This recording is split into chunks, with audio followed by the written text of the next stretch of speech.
Moving 92.5. Brooke and Jubal's second date update. It is always a good sign when you continually ask somebody out and they constantly say, I'm busy. That's not a good and sign. then never try to make an effort to go out with you. That's always a plus. Yeah, that's good. That's good, Jubal. That's what's happening to David, who wants to call a girl today for a second date update. They met on Match, had a good time. But apparently, every time he asks her out now, she just says, I'm busy.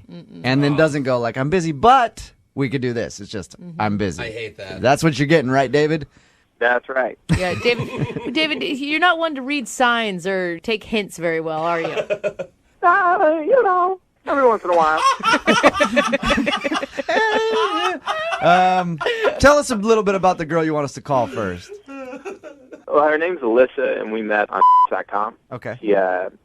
She's really cool. She was funny. She was cute, all that stuff. So we ended up meeting up and going out for drinks for a happy hour, and we had a good time, Was the conversation good? Everything normal? Did anything strange happen on your date? No, not at all. It was actually a really good time. We were just sitting around drinking and then got on the topic of liking to try new things, how we both like to do that, and started ordering each other drinks that we never had before. And, of course, that went well. Nobody got sick or anything like that.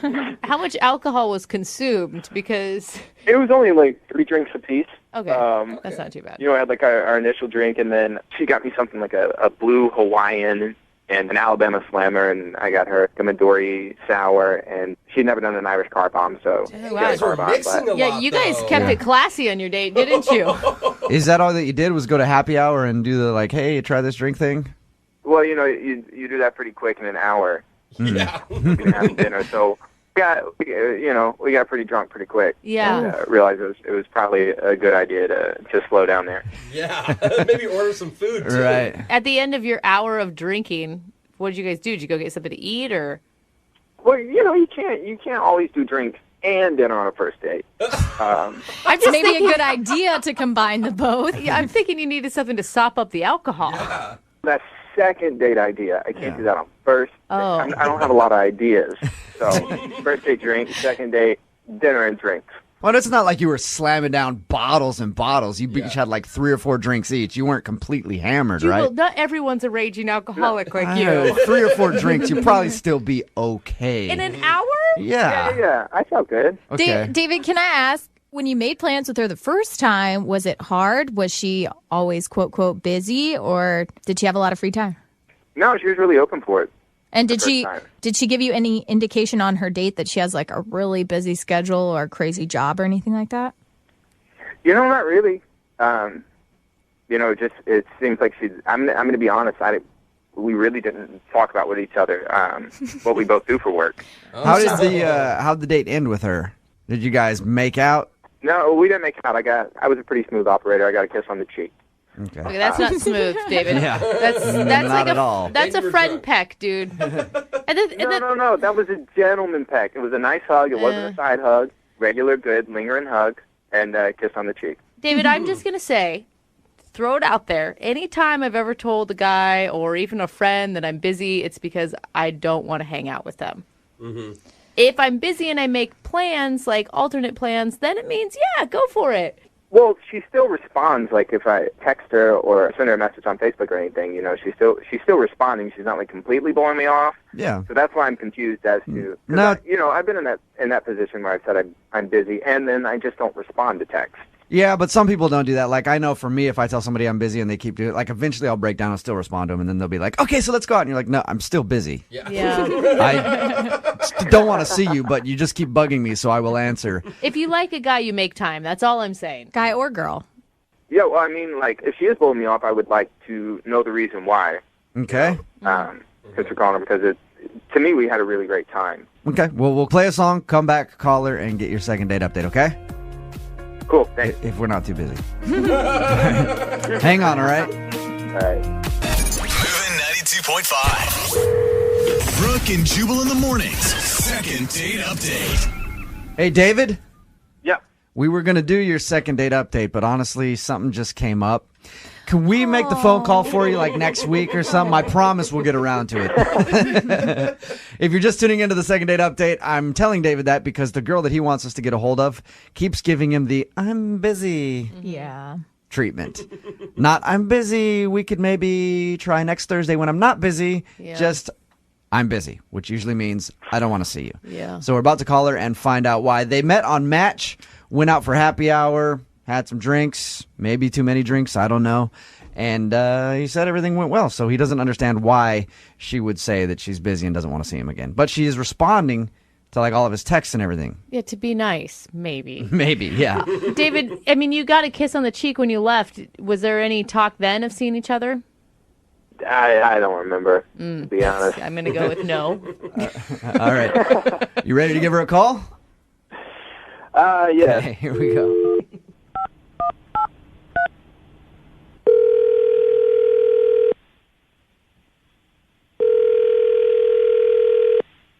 Hello? Hi, can I speak to Alyssa, please? Yeah, this is Alyssa. Hey, how are you? This is Jubal from Brooke And Jubal in the Morning. I'm moving 92.5. Really? Yeah. What's going on? This is really weird. Do you listen to our show? I catch it once in a while. In the morning, I kind of have to focus on like hard news stuff just so I'm ready for work. But I like to think of us as hard news. We report on the hard-hitting no, things. I mean like all like solid news, like nothing but news. I would so much rather have a good some good music in the morning, but it doesn't really work for. Oh, well, yeah, you want good music. You're not coming to the right place by listening to us. I'll tell you that much. We do have music. I mean, whatever. All right, Alyssa, listen, I'm calling you because you recently went out with someone else who listens to our show, and they wanted us to get a hold of you. So this is like a social call?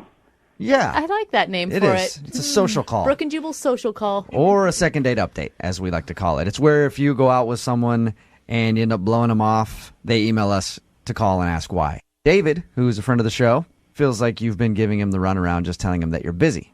Are you really busy, or do you actually want to see David again? Yeah, that's a really interesting question. It's not that interesting. You're just trying to be nice. Yeah. You don't want to see David again, do you? No, I mean, I guess he told you. What did he tell you? He said you guys went out for a happy hour, started talking about things you haven't tried before, and then were suggesting drinks to each other and had a few drinks, and he said he got a kiss on the cheek from you. That's a big deal, Wait, right? he said we had a few drinks. We had a lot of drinks. Okay. He said you had. There was like a lot of drinking. It was like I was feeling really buzzed. Okay. All right. So you were pretty drunk on the date. Yeah, I mean, I'm guessing that he was too. I don't know. Did he do something weird then, or did he, try to make a move on you, or? No, I mean, it was fun. We were like talking and laughing and trying these drinks, and then we were just talking about stuff from the past, and it was kind of awkward because he said that a long time ago he got in trouble with the law in another state, which is kind of a strange thing to say. Did he tell you what he did? No, there must have been a weird look on my face because I think he kind of caught himself and he just tried to play it off like it was no big deal, oh, he just, he said something like, oh, I was kind of wild when I was younger. Oh, okay. That really stuck with me, what he said, and I just... But you don't even know what he did, though, because he never told you what he did. Mm-hmm. That's exactly, and that's why I didn't know what to make of it. So I was talking to my friends about it, and they're worried about safety and stuff. So they're like, look, you should really do a background check just to be safe. Anyone can go online and, put up a profile. You don't know who this guy is. So did you do a background check? Yeah. You actually paid to have a background check done on him. Oh. Yeah, I mean, it's not That's okay. that expensive. I was really surprised by what I found out, and that's why I haven't said yes to a second date. What did you find out? Well, he was basically a serial arsonist. What? He was lighting things on fire? A serial arsonist? Whoa! How bad? What? Well, I don't know all the details. You don't get every single everything. But when the information came back, it just was he set things on fire, more than once. Wow. That's intense. How many counts of setting things on fire did he have? This mentioned 4, and there were allegations about a 5th. I guess that wasn't proven. Wow. Now, Alyssa, we did this phone call for him to find out why you weren't calling him back. Now I'm scared if things don't go well, he's going to burn my house down or something. Seriously. I'm worried for her. Yeah, I'm sorry for that. Alyssa, I know you probably never want to talk to David again, Yeah. but I should tell you that he's actually been on the other line this whole time listening to everything you said. Hey. Okay, this is really awkward. I don't even know what to say now. First of all, that is really weird that you would do a background check on me. I can't believe that people actually do that. Don't deflect. Second, like, How can you have a complaint that I did a background check? There was something to find. That seems to be more the issue. Yeah.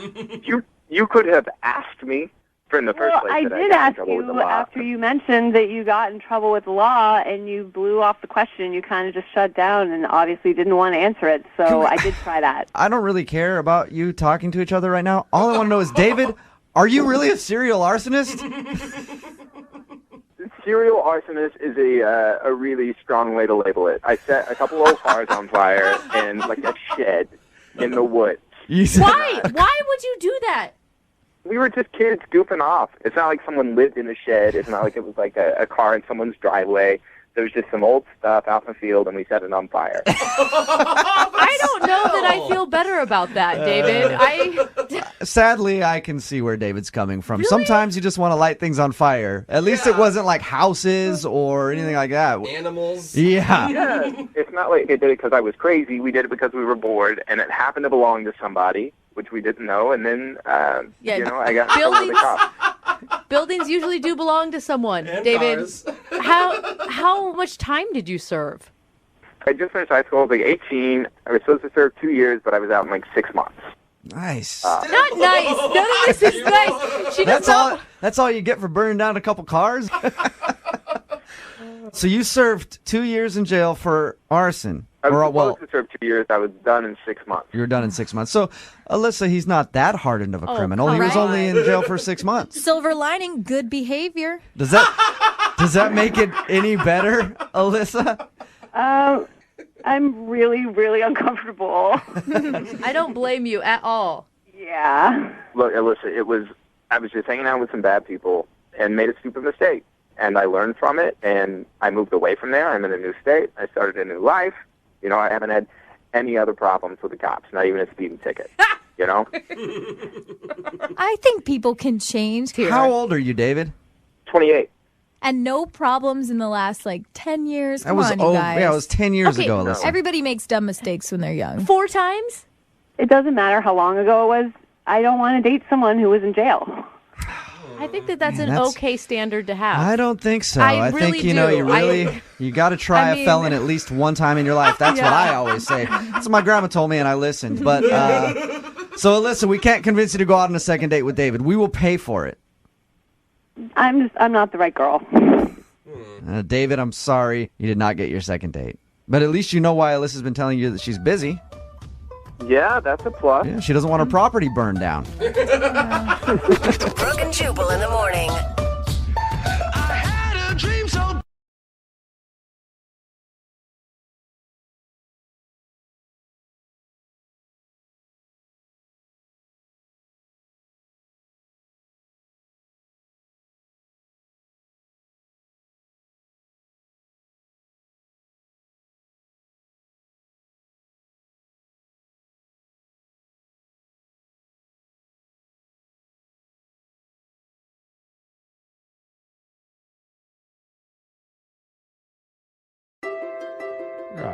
This is your host speaking.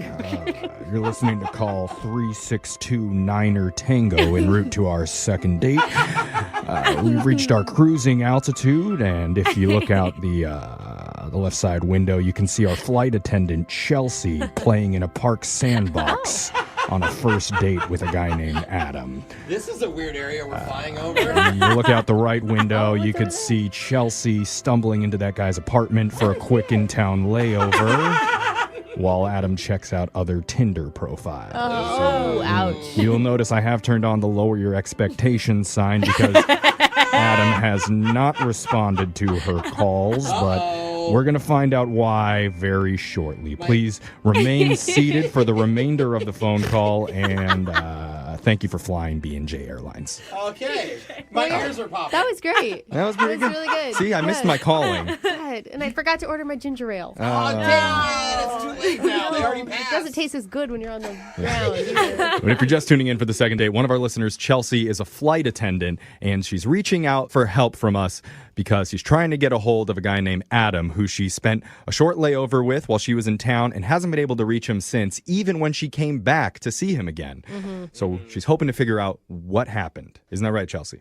Yeah, honestly, I feel like I'm a catch. I have been told that I am definitely hashtag snack. Hashtag snack. Oh, yeah. Well, I mean, Hashtag in-flight snack. yeah. I mean, you want to be more like hashtag main course meal is what it sounds like, because you actually want to date him, right? I do. Do you think that there's any chance that maybe, like, I don't know, you turned it into more of like a fantasy one-night fling by wearing the flight attendant outfit on the date? I forgot about that. That was so hot. I honestly feel like no. Okay. That's why I called you guys, because everything went perfect. Mm-hmm. Okay. All right. Well, let's give Adam a call and see if he wants seconds on that snack, okay? I'm going to dial the number right now. You ready? Okay, ready. Okay. It's in first class, so it's Yeah, I know. It's like lobster. Here we go.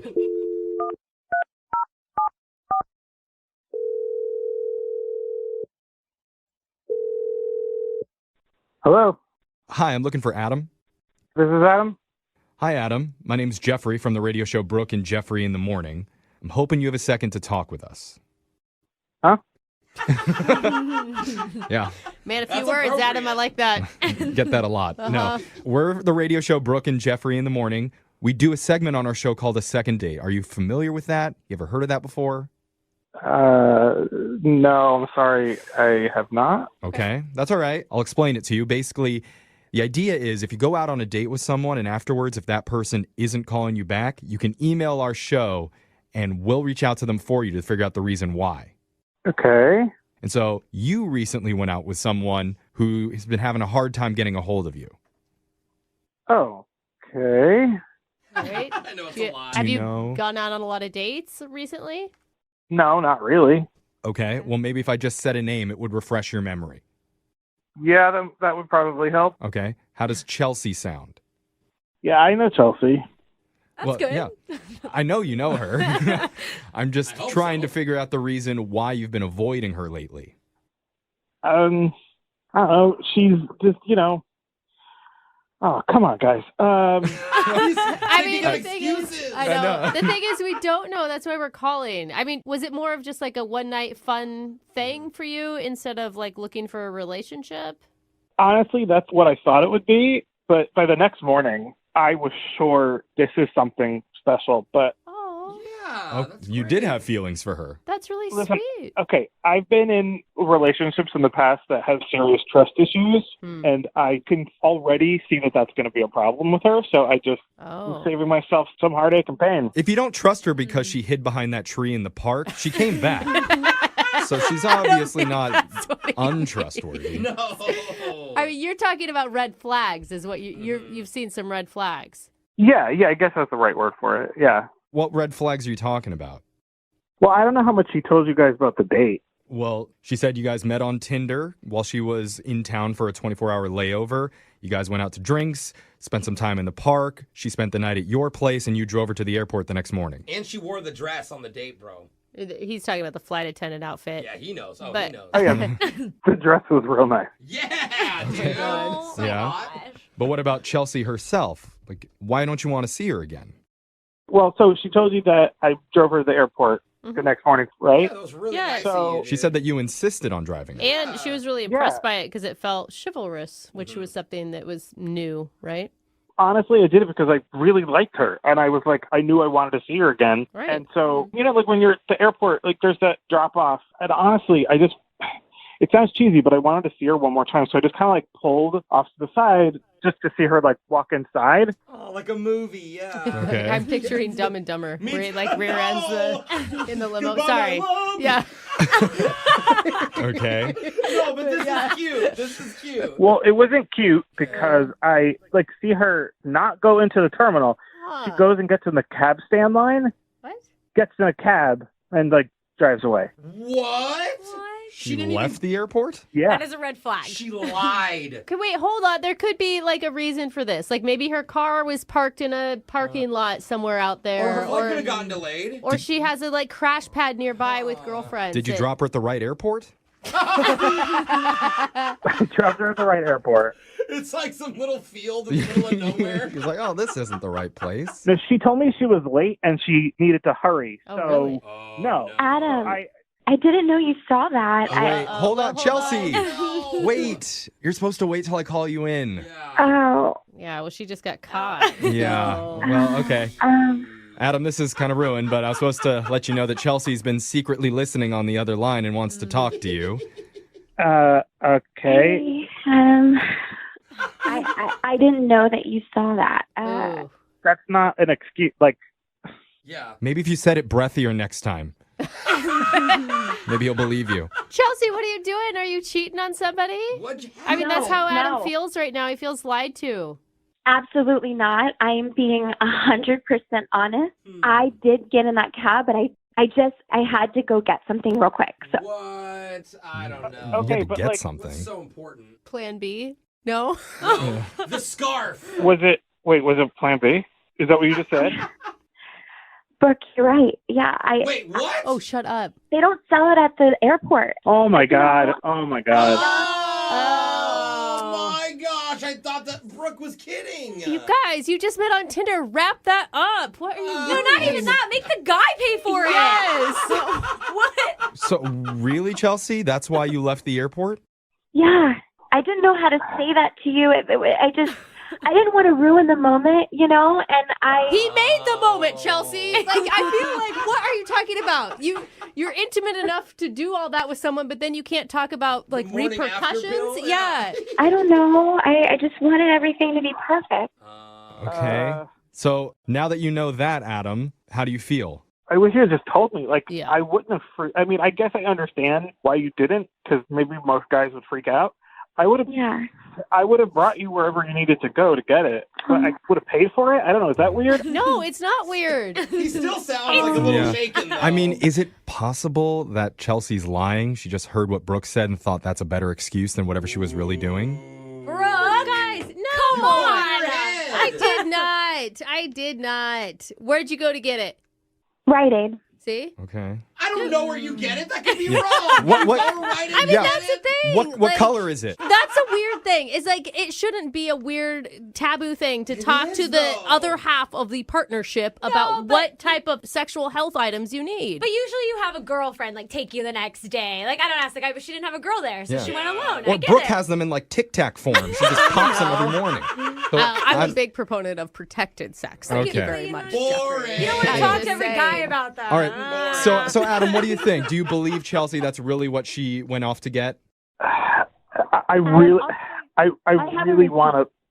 I want to believe it. They have such good chemistry. I know, they can't stop talk at the talking exact over same each time. other. Aw. Wait, you actually have a receipt?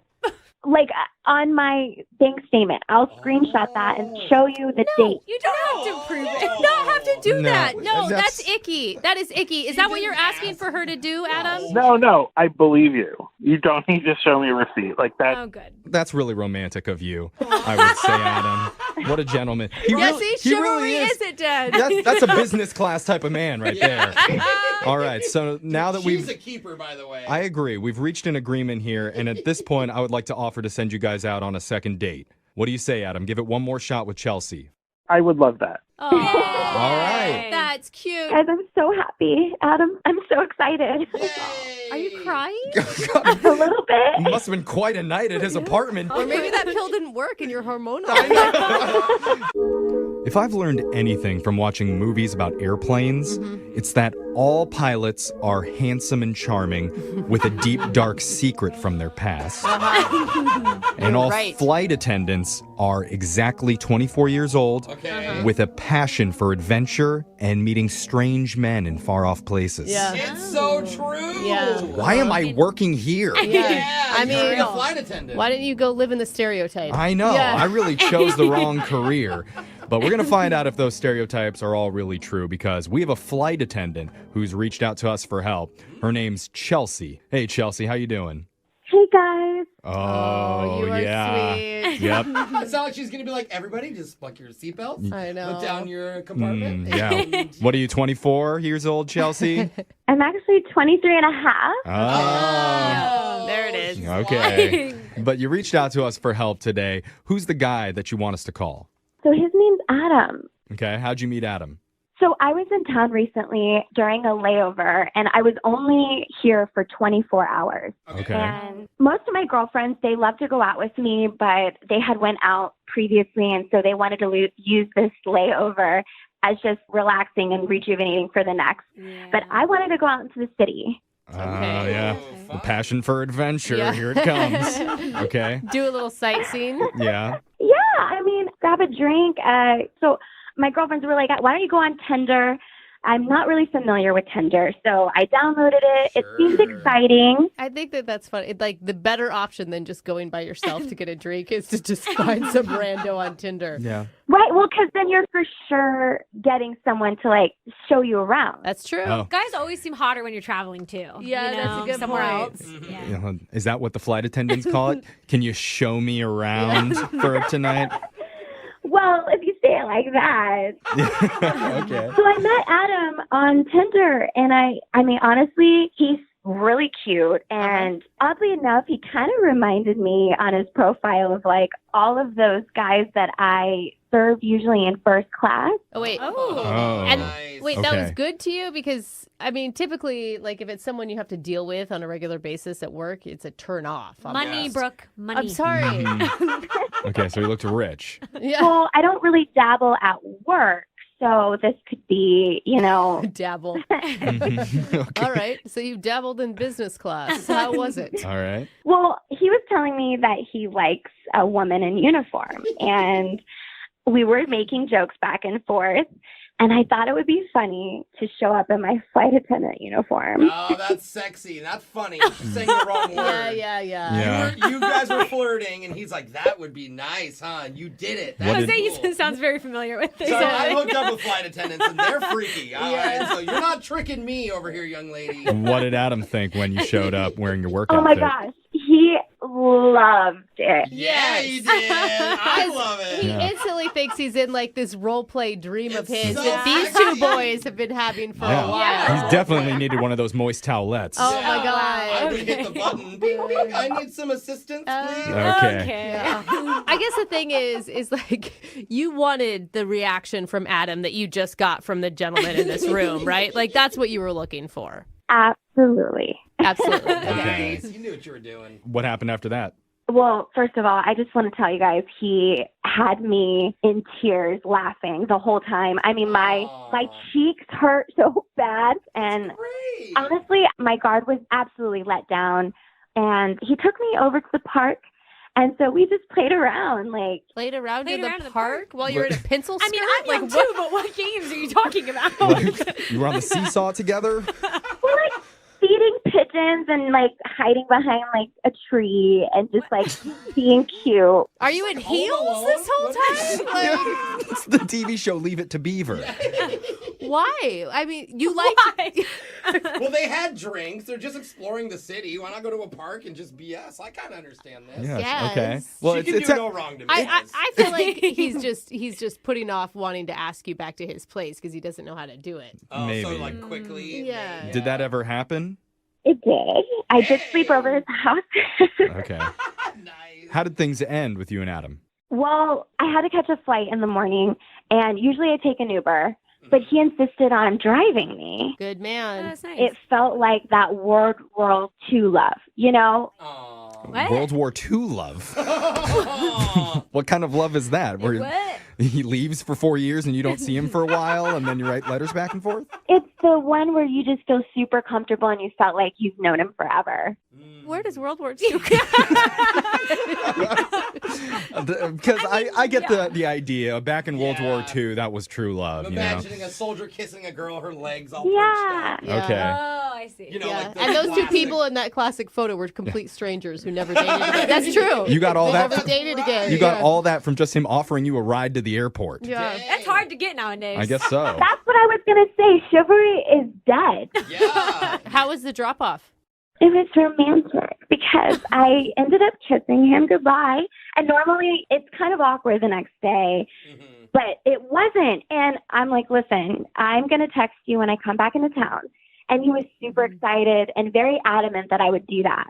And, you know, he put my hair behind my ears. Oh, that's always a good move. I love doing that. Just like Hitler did in World War II. Oh my God! Don't bring Hitler into it, please.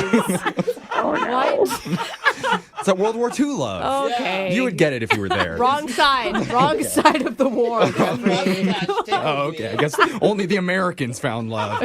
So this is the part where I need you guys. I don't really know how to navigate this, but after our kiss and an amazing night, I went back to work and I couldn't stop thinking about him. Oh, that's so fun. I said, screw it. I'm going to be vulnerable. And I ended up texting him. Okay. Oh, that's cute. Good. Nice. Well, good if he replied, but he hasn't replied. Ooh. So I waited a couple days and I got my girlfriend to switch with me to fly back to town. Okay. And when I flew back, I texted him and said, hey, I'm home for a while. Okay. And nothing still? I'd say not even 20 minutes later, he gives me a thumbs up. What? So then I texted him, when do you want to hang out? Yeah. And? No reply. What? You don't thumbs up a text to someone you're into. No, it's Thumbs up is throwing shade. I feel like it's so rude. Yeah, it's Well- like, yeah, cool, you're in town. Totally. Who It's like cares? saying Whatever. K. Well, I don't Yeah. know what they did when they were together that night, so it could have something to do with that. Oh, that's her Jeffrey. favorite move Let's of the find night. out. I don't know. We're going to play a song. We'll come back. We'll call Adam for you, and we'll try and get you your second date. Okay? Thank you. All right. Time for your brand new second date update. It's Brooke and Jubal in the morning. And if you are a female and you've ever uttered the phrase sisters before misters, and it's probably been a while since you've been with a man. Oh, come Still. on. Sometimes women just stick together no matter what. But the girl in today's second date update has to decide where her loyalties lie, with her good friend or with a tasty piece of man candy. Find out what she chooses in your second date update right now. Moving 92.5. Brooke and Jubal's second date update. I'm going to have to call BS on today's second date update. Oh, right from the There beginning, is huh? no way that the guy on the phone to do a second date update today actually wants to do a second date update. What? But we had to call him because his email is crazy, and I want to talk to him about it. Hey, Nathan, Yeah. you got to be honest with me. The only reason you want to do a second date update today is to get this girl on the phone so you can cuss her out. What? No, man. I could see why you think that's what it is, but that's not it, Jewel. But after reading your email, why would you even want to go on a second date with this girl? Dude, well, first of all, you got to see this girl. She's smoking hot. Oh my God, why is that always the reason of men putting up with women that are mean? You swear to me that you actually want to try to get a date with this girl. Absolutely. Okay. I definitely want to hook up with this girl. Okay, at least Oh hook my up. God, All right, well, romance already, it sounds Nathan, like. honestly, after reading your email, if you just want to call her up and cuss at her, I'm okay with it either way. I was just giving you a hard time. So I'm not even going to go into reading your email. Just tell everybody the story. Well, met this girl on Tinder. Her name's Kyla. Smoking hot girl. Beautiful face. Just like every photo on there is just unbelievable. Like you look at these photos, you're like, is this girl for real? I mean, she's my that gosh. hot. I follow a couple of those girls. I like how you also were really attracted to her personality and interests, right? Well, it's Tinder. I mean, you don't look for personality on Tinder. That's very true. I'll give you that. This girl's like an LA5 for sure. A what? She's an LA5? An LA5, yeah. Like she's, in LA, she's a 5. Here, she's a 9. All right, that's a good point. There is a different. Hey, there's a whole different scale for LA. That is true. So she's in LA 5, which means she's very hot for this area. Yeah. That is not Smoking fair hot. to the women Smoking in hot. this area. Thank you very much. It's true though, Brooke. Okay, so she's really hot, and you liked her a lot. Yeah, she's really hot. But let me tell you my story. Okay. So I finally get her to agree to go to dinner, right? And I wanted to definitely do this up because I, hands down, needed to hook up with this girl. So I wanted to do it right. Go to a nice restaurant. We sit down. I go all out. I mean, you get a nice bottle of wine. Everything's dialed in.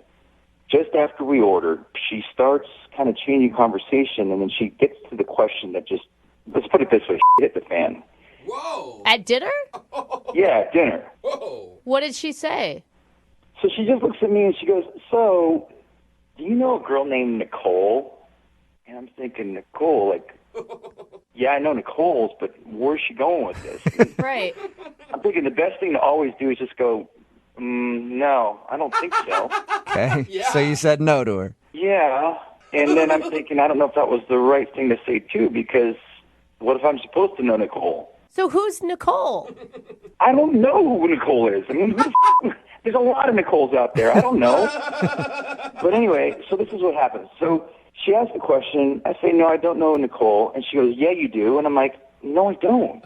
She goes, you're an ass. I'm like, what are you talking about? She goes, you went out with Nicole and you slept with her that night and never called her again. I'm like, what are you talking about? She goes, you did, asshole. And just as her wine is being poured, she takes the wine and throws it in my face. Oh, what? So I'm guessing she's friends with Nicole. And that's the last I've heard from the girl. Holy So- crap. Do you think she planned this whole thing just to throw wine on you and call you an ass? Well, yeah, probably. And that's kind of what I'm digging about it. And you don't know who this Nicole is at all? You don't remember? I have no clue who Nicole is. And I don't give a honestly. Here's the deal, guys. The reason why it actually is hard for me to walk away from this is because it takes a lot of balls to do what she did, you know? Yeah. And I kind of dig that, actually. I haven't been able to stop thinking about it. So you actually like the fact that she threw wine on you, called you an a-hole, and stormed out of the restaurant. Yeah, man. It's like, it really turns me on that she did that. Yeah. And I saw that in your email, and that's the part where I'm like, dude, you're lying to me because all you want to do is get her on the air and pay her back for what she did to you. That's what I'm thinking. I swear to God, I don't. It's just, it really is a turn on. Women don't do that kind of thing. No, Hold on, it's a everybody. bad You thing. guys need to stop the funny love fest with this dude. Do you have a history of screwing over women? Like leading them on and lying to them and just wrecking them? To be fair, I may have done that a time or two, but my recollection, I don't think there's ever been a Nicole involved. And You don't think? That's not a very do you firm think? answer. Do you think that she's actually going to want to go out with you? I don't know. I really don't know if she's going to go out with me again, but I need your help because I think that with your help, I'm going to be able to get there. You just want to try. I have to try. Okay. You're Well, an idiot. we'll play a song, come back, call her, and get your second date update. All right? Thank you so much, dude. This really needs to happen. Yeah, I'm excited to hear her response too. Moving 92.5. Brooke and Jubal in the mornings. Second date update. Right in the middle of a second date update, and if you're just joining us, Nathan, who is on the phone to do a second date update today, is going to attempt to do the impossible. That's right. He's going to try to get a date with a girl who threw wine in his face the first night that they met. He went out with a girl named Kyla that he met off of Tinder. They went out to eat, and during dinner, the wine got to the table, and that's when her attitude suddenly changed, and she looked at him and said, "Do you know a Nicole?" And he said, I don't think I know a Nicole. And then she said, "Yeah, you do. Nicole is my friend. You slept with her and never called her again." Then called him an a-hole, threw wine in his face, and stormed off. And apparently he thinks that he can still somehow salvage that date and go out with her again.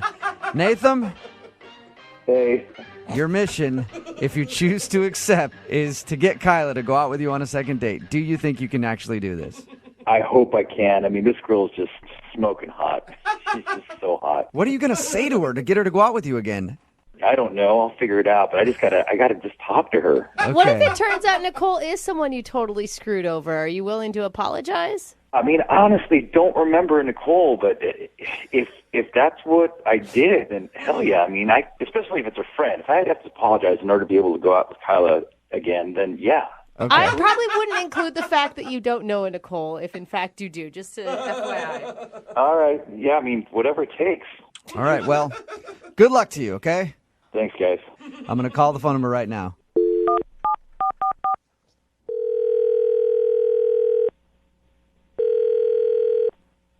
Hello?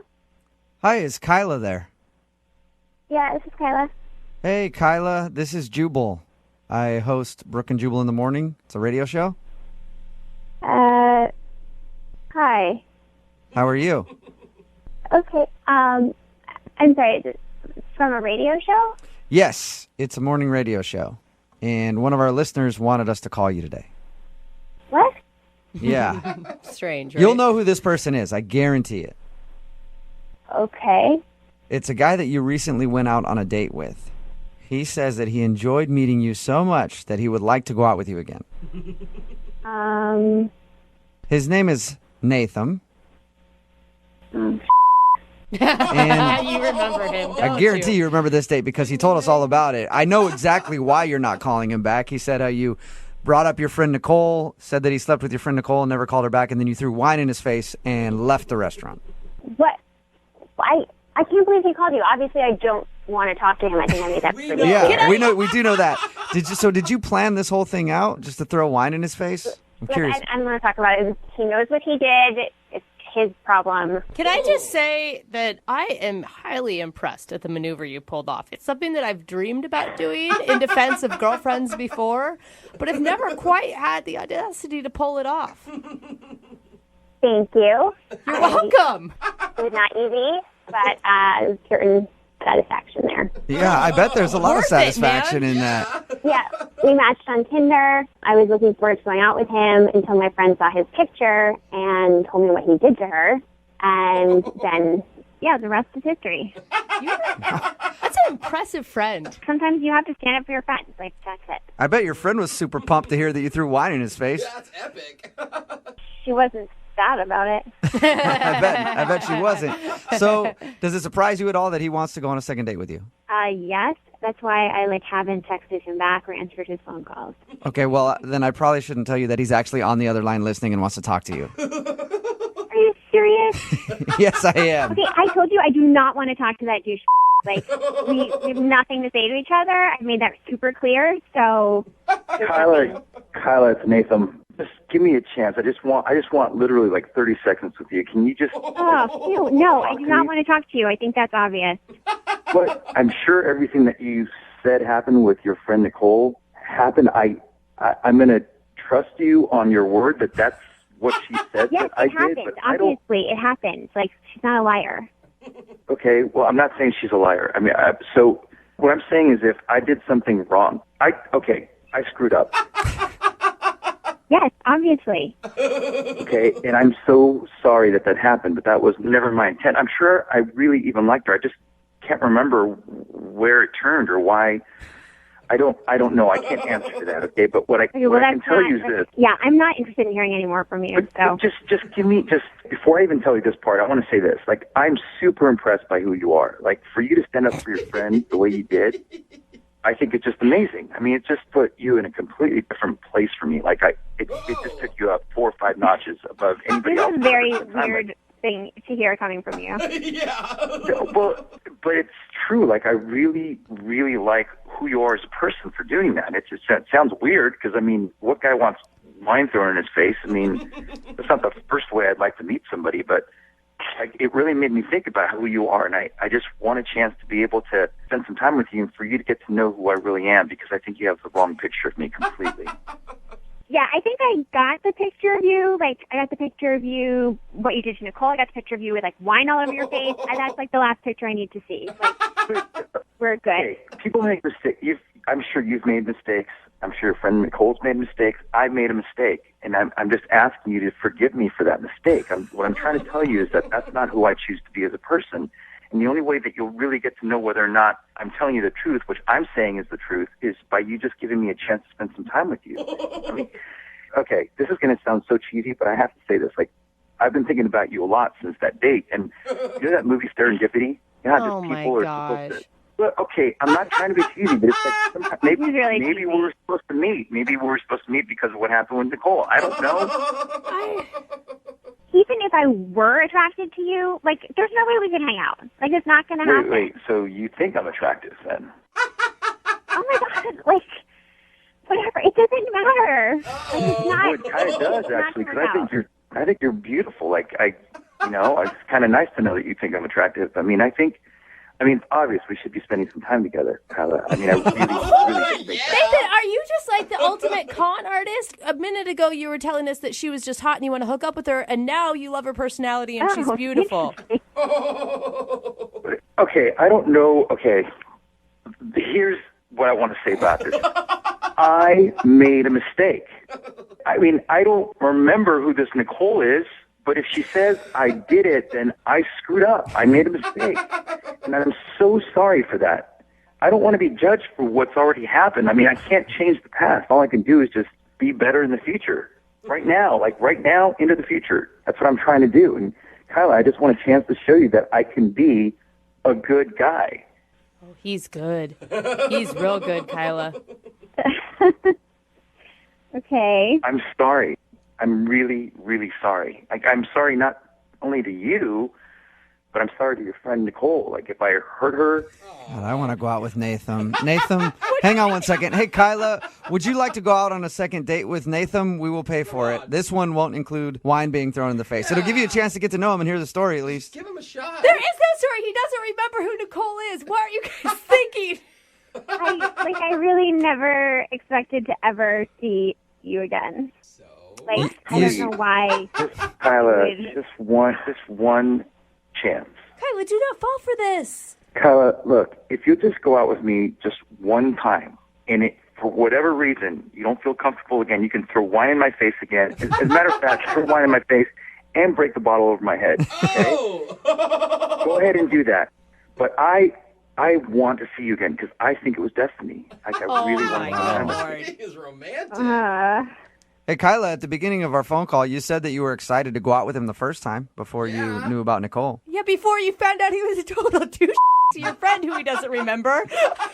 It's hard to, like, just forget that happened. Like, yeah, I mean, I was looking forward to going out to him, but that was before. That was when you thought he was just a hot face on Tinder. Yeah, I mean, what would I tell Nicole? Like, seriously, what should I say to her? If it helps, honestly, I am more than happy to personally apologize to her because I think she deserves an apology. That's a solid move there, isn't it, Kyla? Well, you should apologize. That's.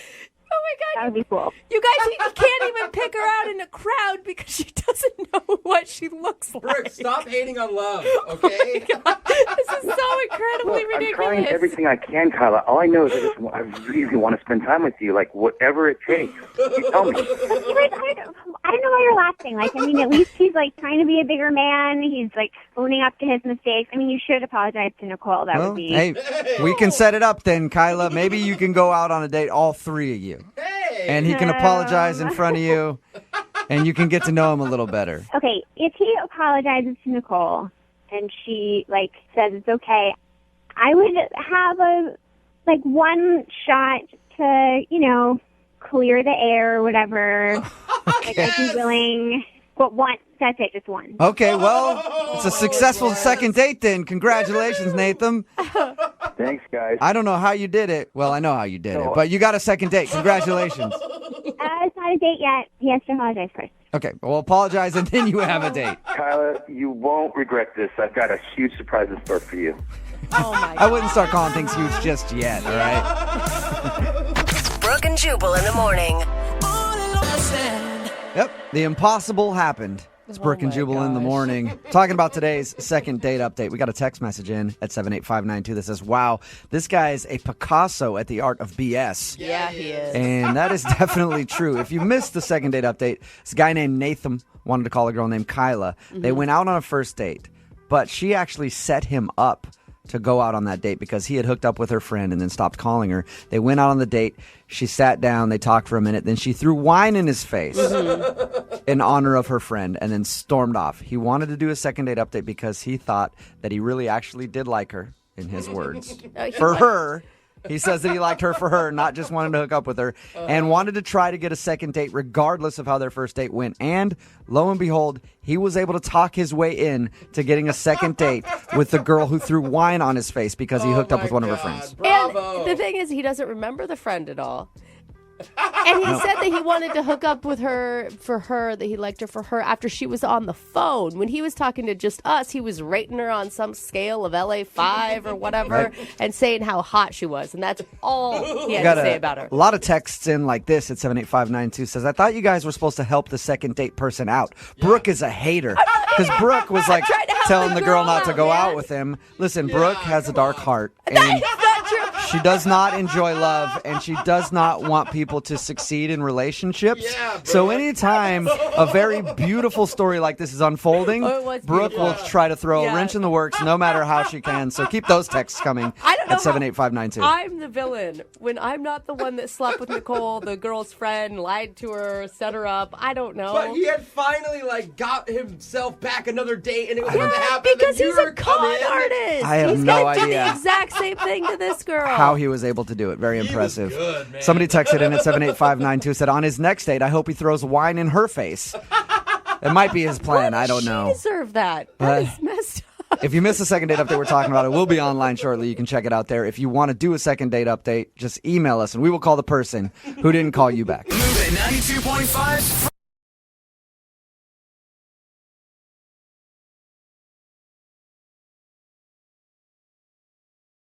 92.5. Brooke and Jubal's second date update.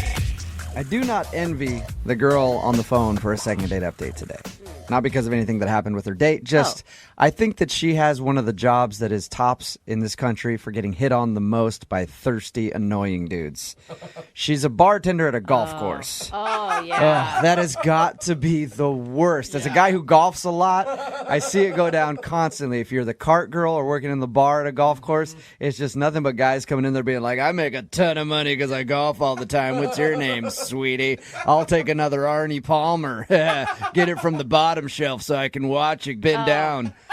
I'm not even over-exaggerating. No, you are on point, sir. Amanda is on the phone. Amanda, how are you? I'm doing pretty good. How are you? Good. Is that a pretty accurate description of how it is at the golf course for you sometimes? Kind of depressing, but yeah. She's like, I'm good. I want to quit, but I'm good. I want to apologize on behalf of all men, first of all, before we get into your phone call. But it actually said that you met the guy that you want to call today at the golf course. I did. Yeah, he was one of the less creepy, less rich dudes. I had no idea that it would actually work. I've never even attempted to hit on a girl at a golf course because I figured they get it all the time from old married dudes. He actually was able to get your number and you guys went out on a date. That's impressive. Yeah, which has never happened before at that particular job. How did he do that? Did he try to impress you or did he just go, hey, can I have your number? No, he was very real about it. Okay. He came up to the bar and got a drink and then went out and golfed for a little bit, and then he hurt his ankle, so he had to come back in. And so he hurt his ankle golfing. He's an athlete, in other words. So what'd you guys do on your date? We went out to dinner. We went to a cool little taqueria and got tacos. It was fun. All right, and how did the date go? I mean, he's obviously not calling you back now, so maybe it didn't go as great as you thought, but did it seem like everything went well? It seemed like everything went really well. We had a really fun time and laughed a lot. I do have a lot of allergies, so I had to ask, what was in some of the ingredients, which may have embarrassed him. Did it seem like you just have allergies and you were worried about it, or you're high maintenance and you're where exactly did this dish come from? Was it farm raised or was it? I never want to sound like that, but I mean, I am asking questions and people usually don't, so maybe that did sound high maintenance. Well, did he seem turned off by it? I mean, I was upfront about it, so I said it right away, and then he told me not to worry about it, so I didn't think it was a big deal. Okay. Yeah, I have a hard time thinking that just because you had allergies, he'd be like, I never want to see that chick again. Anything else that could have possibly caused him to not want to see you again? Well, there was one kind of awkward thing, and I don't even really want to tell you guys about it. Then you well, you probably should definitely tell us about it. If we're trying to dissect this date and figure out why the dude's not calling you back, that might be an important piece of information. It's going to seem weird, but it's really not that weird. Okay. Heard it all. So what is it? Well, I have like access to the golf course's system so I can like see people's addresses, and I don't know, I just like typed his name in really quick, and the only thing that came up was his address, and I just happened to remember what part of town it was in, and I was like, oh, cool. But I asked him if he liked living in that area, and he gave me a really weird look, and then I realized, oh my God, maybe that, I don't know, because there's really no other way for me to have known. Did you So it's almost like you Facebook stalked him without him knowing, and then was like, hey, I saw you were out at this bar last week. How was it? And he had no idea. Is that kind of what it was like? Kind of. I hadn't compared it to that in my mind, but a little worse. So Yeah, worse. It's like dating someone from a bank and the person looking up like your banking information. It's not that bad. I don't know. I did come clean, though, and I told him why I knew that. Okay. Because I just wanted to be honest with him. I knew where you lived because I stalked you in our company database before we went out. I'm sorry. What did he say? That sounds so much worse. What did he say when you told him that? He didn't really say a lot. He just kind of looked at me weird. Okay. And you swear that he hasn't like caught you outside of his house in his bushes or anything post-date. I was not in the bushes. I was a very safe distance away, sitting in my car with my binoculars. There you go. Good. I'm glad you're being honest about being a creeper, Amanda. All right, so how did the date end then? He walked me into my car, and I don't date a whole lot, so I don't really know how that works, and I was kind of nervous and wondering if a first kiss situation was going to happen, but he just kissed me on the cheek, which was very sweet, and then went on his way. How many times have you tried to get a hold of him since you went on this date? I texted him once. I don't want to be creepy about it and be like, hey, what are you doing? What are you doing? You want to hang? You know, I'm waiting for him to call me. So, well, you have his address. You should just show up at his door. Do we really need to do a second date update here? That's a great idea. I'll do that tonight. All Thank right. you. Well, we'll play a song, come back, call him, and get your second date update, okay? Thank you. All right, hang on. Moving 92.5. Brooke and Jubal in the mornings. Second date update. If you're just joining us for the second date update, Amanda is on the phone today. She wants to call a guy named Eric. They met at a golf course. She works there as the bartender, and he asked her out. They ended up going out to dinner. At the end of the night, she got a kiss on the cheek and hasn't heard a word from him since. The only thing that she can think of that went wrong on their date was in the middle of it, at some point, she accidentally dropped that she knew where he lived because she looked up his information in the golf course database, and he seemed kind of weirded out by that. So she's definitely a stalker. We do know that. And I'm assuming that she's ready to do the second date update right now on the phone in a crawl space in his house. So, Amanda, do you want to do the second date update, or you want to just like walk downstairs and see if he's there and pass the phone over to him? I don't know. Hold on. Let me have a minute to decide. Yeah. All right. Dude, I don't think you should feel bad about that. I would always look up information before I went on a date. I mean, I think that's just normal. Okay. Well, I'm going to dial his phone number right now, get him on the phone, and get your second date update. Okay. Here we go.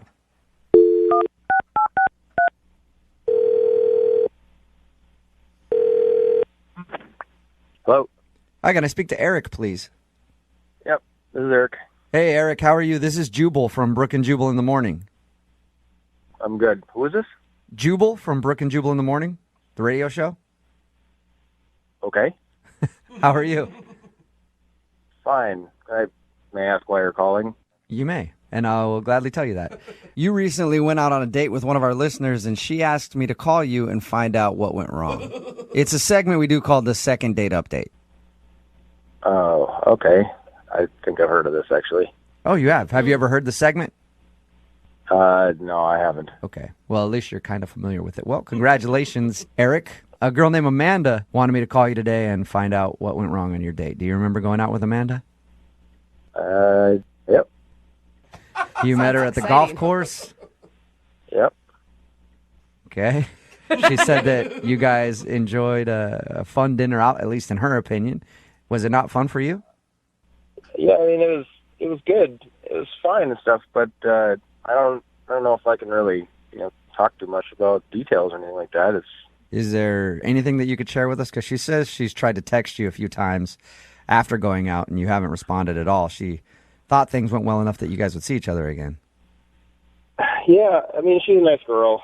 I just don't know if it's really the best thing for me to give her a call back and pursue it, I guess. You know how it is when somebody doesn't call you back. You sit there and wonder, and you're like, why don't they like me? She really liked you, and she would love to see you again, so. I mean, there's nothing wrong with her. It's just that, after our date, I was kind of telling a couple of my friends about it, and I got kind of a lot of crap from them because they said I probably should not be going out with Amanda. So I don't really know what to do, but I think it's probably best if I just let it go. Do they know Amanda? Yeah, a couple of them do. Okay, and why do they think not going out with her is? Well, I mean, it's nothing to do with Amanda. It's just that it was explained to me, and I thought about it. It makes sense that it's probably not a good idea to go out with somebody that works for me. So. Wait, that works for you? Is that what you just said? Yeah. How did You she? mean she work? How does she work for you? Well, she works at the country club. Okay. Do you Are you- own the country club? Well, this is why I didn't really want to get into details or anything, especially like on a radio segment. But yeah, I'm a partial owner of the club. Wow. Score, That's Amanda. awesome, man. She sounded like she had no idea that you were a partial owner. Well, that's good, I guess. I mean, people. I mean, it's nice when people just kind of treat you for the way you are, I guess. So. Okay. But it's So not you like didn't, and you you're- didn't tell her anything about like what you do and that you own the golf course when you were out with her on your date? Didn't seem relevant. But are you like Interesting. are you really a participant in the golf club? I don't know how it's managed. Like you're not really her boss or anything. Yeah, well, that's kind of why we went out in the first place. I didn't really think about it because, I mean, it's not like she's a direct report. But she's still on payroll, though, and it's a blurry line, I guess, so it's probably just not appropriate. So you feel like dating her is dating one of your employees and it's bad to mix business and pleasure. Yeah, I mean, I kind of still struggle with this a little bit, because it seems like it's a blurry line, gray line, and it might be okay and stuff, but my friends were pretty adamant about this not being okay. Are your friends also owners? I mean, are they your business partners or are they just friends giving advice? They're just friends. They don't have anything to do with it, but, I tend to take their opinions pretty heavily, so. Did you like going out with her, though? I did. I really liked her, actually. Okay, so why not break a rule then? I mean, I have to think about more than myself and more than Amanda. There's, there could be bigger ramifications. But come on, people meet through the company all the time. Like, it's super common. It happens, and everybody makes it just work. Yeah, but that's when they're regular employees. He's talking about banging the help. I did not just say that. Right, Eric? Wow. I'm not saying anything. Eric, I thank you for being honest. I really do. Yeah, sure. I mean, it's kind of a sticky one, I guess. So. Yeah. I should also let you know that she's actually on the other line listening. Are you serious? Yeah, I am. That's not cool. Hey, Amanda, say hi to your boss. Hi, Eric. Hi. I don't even know what to say. Well, I'd be very careful in what you say because Eric apparently has the power to get you fired. Yeah, that's what I hear. Look, I'm really sorry. Oh, my God. Yeah, but it's not bad. It's just, I don't know. Yeah. Of course it's not bad for Just her. really unexpected. I can legitimately say this is not you. This is a tricky situation, and I think maybe I screwed up even by asking you out. I'm really sorry. I mean, now that I know the whole story, you don't have to apologize. What happens now? I mean, like I just said, legitimately, it's not you. I mean, I really think you're great, and I had a really good time, and I think you're intelligent and vivacious, and I like a lot of things about you. I'd like to get to know you better, but it's, You do own a golf course throwing around words like vivacious. That is a power word. Oh, Eric, how often do women and chances like this come around, though? I mean, I don't know. It's tough. I mean, I'm not going to say like I enjoyed the fact that you didn't know like what I do for a living, but I like the fact that you were just engaged with me. You weren't really. It wasn't about what I do and stuff. So yeah. I appreciated that. I liked that. Well, thank you for that compliment. I mean, I really had no idea, and I don't know. It's just rare to have someone as down to earth as you come into the club, which sounds so weird. I think you should correct yourself, Amanda. Someone as down to earth as him come into his own golf course. so weird. But yeah, See, this is exactly what happened. This is what happened. yeah, but seriously, I mean, you came in and I really liked you, and I like had so much fun just like laughing with you the whole time that we went out, and it's just really rare for me to meet someone like you, and yeah, I just wish that it could work out somehow, but I don't know. I guess that's up to you. Well, I mean, I take my friends' opinions pretty seriously, and it's not necessarily mine. I'm kind of on the fence. I mean, let me talk to the HR director at least and see what potential problems. That is such Eric, a business transaction. how about You own this, the place. Eric? Do what you want. Eric, what if she quits live on the air right now and resigns her position at your golf course? Would you date her? Yeah, I would, but I don't know if that sets a good precedent. Hey, am I involved in this decision? No, Amanda, not right now. I'm making decisions for you. Eric, I would love to ask if you'll go on a second date with Amanda. Not that you need me to, but we will pay for the second date. Do it, man. What's the worst that could happen? There could be a lot of bad things that could happen. I mean, I have to check it out first. I have to make sure it's okay. Okay, so you'll go have a meeting with your HR person and see if it's cool if you date the bartender at your golf course. We might have a bylaw against it. I don't even know. Okay, well, so if you do all of your due diligence and find out if you can date her, will you go on a second date with her? Yes, as long as she leaves her allergen princess hat at home. I'm just kidding. I'm totally kidding. Hey, I'm totally kidding. I can't help that. So, congratulations, Amanda. You sort of have a second date. If HR approves. Yeah. If the company signs off on it. Eric, I'm excited and would love to go on a second date with you if it's professionally approved. Sounds so weird. Excellent. Stand by. I'll find out. All right. I'm sorry I didn't. Oh my sorry I God. didn't tell you. I didn't really know how to say it. I guess. Eric, make sure if you do ask her out again, you get that request notarized and copied in triplicate so that you can have it in your permanent file. Even if it's a green light, you'll probably still have to sign something here. Before we even go out. That's awesome. Brooke and Jubal in the morning.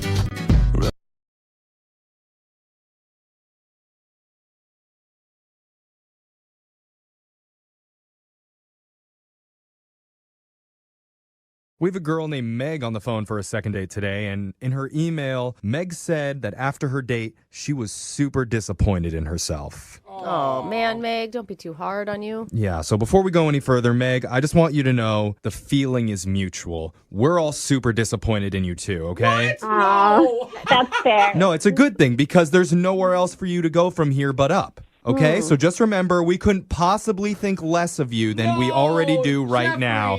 So with that in mind, tell us about your date. Who's the guy you disappointed? He doesn't speak for us. Well, I met this guy named Sergey. I swiped right because I thought he was cute, and he ended up being cute in person, too. Okay, so I see what you're saying, Jeffrey. She is at the bottom. Yeah. She's hit rock you bottom. gotta give her a chance. I mean, obviously, things are bad, Meg. Yeah, but I'm still just really confused. Okay, so wait, can we start with the disappointment or do we get to the disappointment? Where does that come in? Yeah, let's get to the disappointment. Why Okay. don't you start at the beginning and tell us a little bit about what you and Sergey did?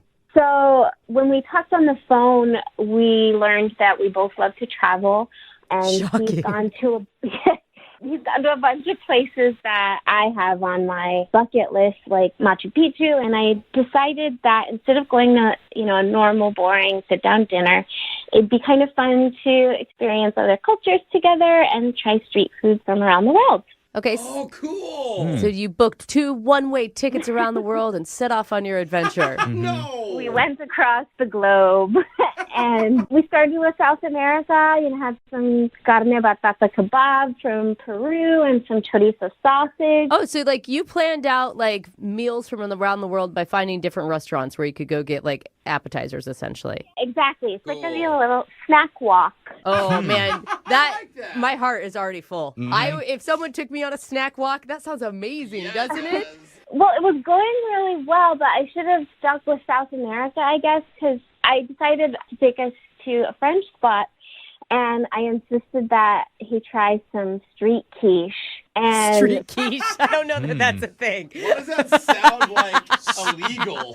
So, street quiche, are these like actual restaurants or are these like carts that you're finding on the side of the road? No, they're food trucks. Oh, you're at food trucks. Okay. Yeah, you're walking up off the street, but like, man, street quiche will get you. What? Yeah, it's written right there on the side of the truck. It'll get you. 15 minutes after he had the street quiche, he was just in really bad shape. Like, he was heaving. Oh. And like sweating. It was really scary. So I took him to urgent care, and I felt terrible because of this stupid street quiche. And so the nice thing was that, like, our conversation was a little bit surfacey at the food trucks, but in the waiting room, you know, he opened up a little bit. That's nice. In between heaves and cold sweats, he's opening up to you? See, that's the secret to getting a guy to open up to you. Put him in the hospital, and he'll tell you exactly what you want to hear. Oh, yeah. Get him vulnerable. Mhm. He was crying to you, is what it sounds like. What did he tell you about? What'd you talk about? Oh, you know, we just talked a little bit about our families and where we grew up, and we tried to not talk about food. Good. So obviously I cut it short because he wasn't feeling well. I stayed until he saw the doctor, and then I offered to take him home, but he just insisted on getting himself a lift and taking care of himself, and we had a really, you know, polite hug, and that's kind of how things ended. You know, I sent a check-in text to let him know that I had a good time before the heavesies.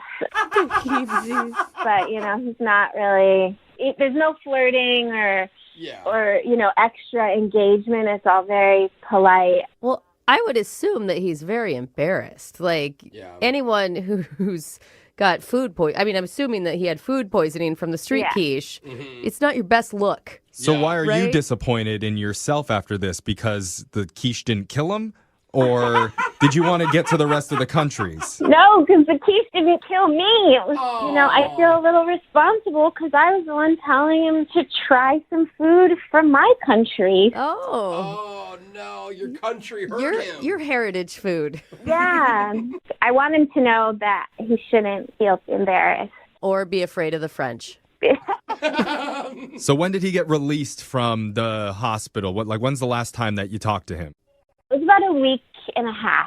I'm sorry. If I got food poisoning on a first date, I wouldn't be calling the guy back either. All you think about when you think about them is the terrible yeah, night you had. It's like he's not going to eat quiche for at least 20 years, and you're associated with it, so... Well, that's what I thought, but then after he got sick, you know, he kind of opened up to me, so I'm a little confused why we were able to have this authentic, meaningful conversation and then nothing. Yeah. All right, Meg. Well, why don't you go grab a plate of quiche? We'll play a song and come back, and we'll call Sergey for you and get your second date, all right? Thank you. Okay, hold on. Just joining us for part 2 of the second date, we're on the phone with Meg. She went out with a guy named Sergey and accidentally gave him food poisoning on their date. She didn't give it to him, but yeah. She took him on a little tour of all the food trucks in their neighborhood, and she forced him to eat some street quiche. I didn't force him. Asked him, whatever, which made him open up, just maybe not in the way she hoped, because he became violently ill, and she had to bring him to urgent care, and once they released him, he has not reached out to her for another date. So, Meg, we're going to try our best to figure out what's going on with Sergey. Thanks, you guys. I really hope street quiche didn't just ruin everything. Well, it did ruin a lot of things. Yeah, probably his pants. But I just think he's embarrassed. I think if we can get through that piece for him, then it seems like a pretty easy second date situation. Man, I sure hope so. I liked him a lot. All right, Meg. Well, let's call Sergey and find out why he's ghosting you. Are you ready? Yep. Okay, here we go.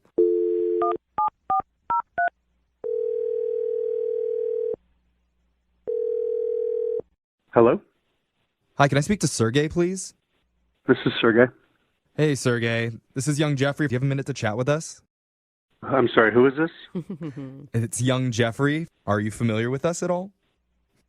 Hey, hi guys. So yes, you listen, or yes, you're cool that we're calling you. I'm sorry, I'm just a little confused by all this. Why are you calling me? It's a good question. Yeah, great question. Well, we're doing something called a second date, where we ask people who have gone out on a date recently why they're not calling the other person back. So you recently took out a woman named Meg, and she told us a little bit about what happened. Hmm. Yeah, she feels bad about it, and she's really hoping to get another chance with you. She just wants to know what the reason is, why you're not getting a hold of her. Okay. And for the record, she feels terrible about the street quiche situation. We heard about that. Yeah. She told you about that. Yes. I mean, if you're going to describe the date, it's a pretty big moment. Like, that would be the highlight, right? So you think me vomiting everywhere was a highlight of the date? Okay, bad low light. I mean, just a definitely spotlight. A memorable of the moment from the date. I see. Are you embarrassed? Is that why you're not calling her back? No, I mean, I had a good time. You know, she's very nice. Even with all that, you had a good time. Before that, Yeah.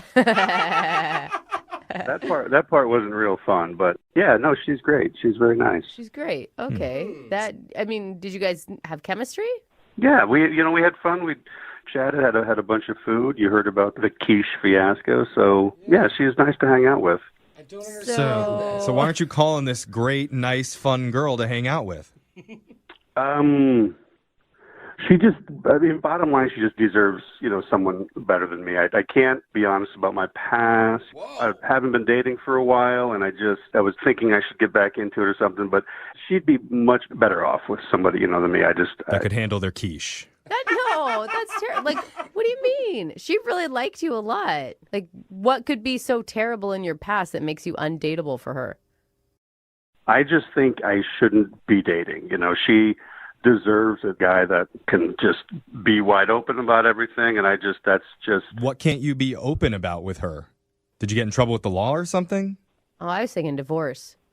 No, it's not. It's not divorce. I don't think if she found out, I just don't think she could accept me. It's not a common kind of thing like that. So I keep saying it, but I think I just should not be dating right now, and especially with her, because she's great, and she took care of me when I was sick and all that kind of stuff. So she's really got that sweetness in her, and I am just a terrible person.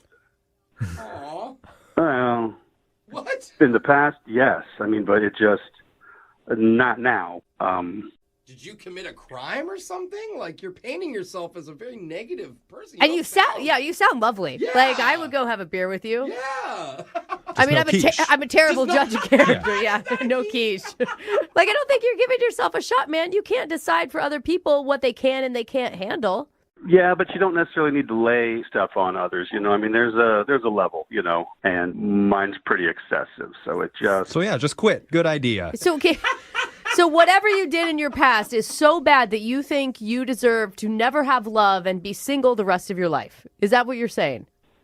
Well, yeah. That's what I've been struggling with, the whole dating somebody. Meg was my first date, and she was great. And I just, it's kind of like either you hurt yourself, sports injury, let's step back on the field, but you're like, oh my gosh, no, I'm not ready at all. This is still very painful kind of thing. So I just... Okay. I don't think I need to drag her in. Well, Sergey, how about this? Why don't we let Meg decide whether it's worth going out with you again? Because she's obviously interested. Maybe she should be the one that gets the final decision. Meg, don't you want to say in this? Yeah, hi, Sergey. Meg? Yeah. So here's the thing, Sergey. Meg has been secretly listening on the other line to everything that you've been saying. Why didn't you guys tell me she was listening? Hey, listen, she heard all of that? Yeah, I'm just glad you're doing okay, Sergey. Listen, I had a nice time, and I thought we had a connection, and people make mistakes, people have bad credit, people have criminal records, that's the past, but, it's weird to just disappear. I don't even think you'll understand. Everything that everyone's naming is just so light compared to this. I don't think you would accept me into this. It's just... you don't need to go into details, but try me. Yeah. Okay, fine.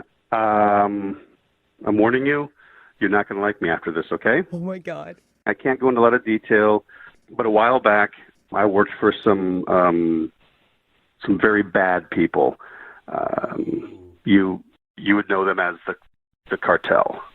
What? No way. He's like Narcos? Wait, you were in Okay, continue. Sorry, continue. Yeah. Cartel, got it. See, that's what I'm saying. You guys saying bad credit, all that. No, and I did, more than just selling drugs.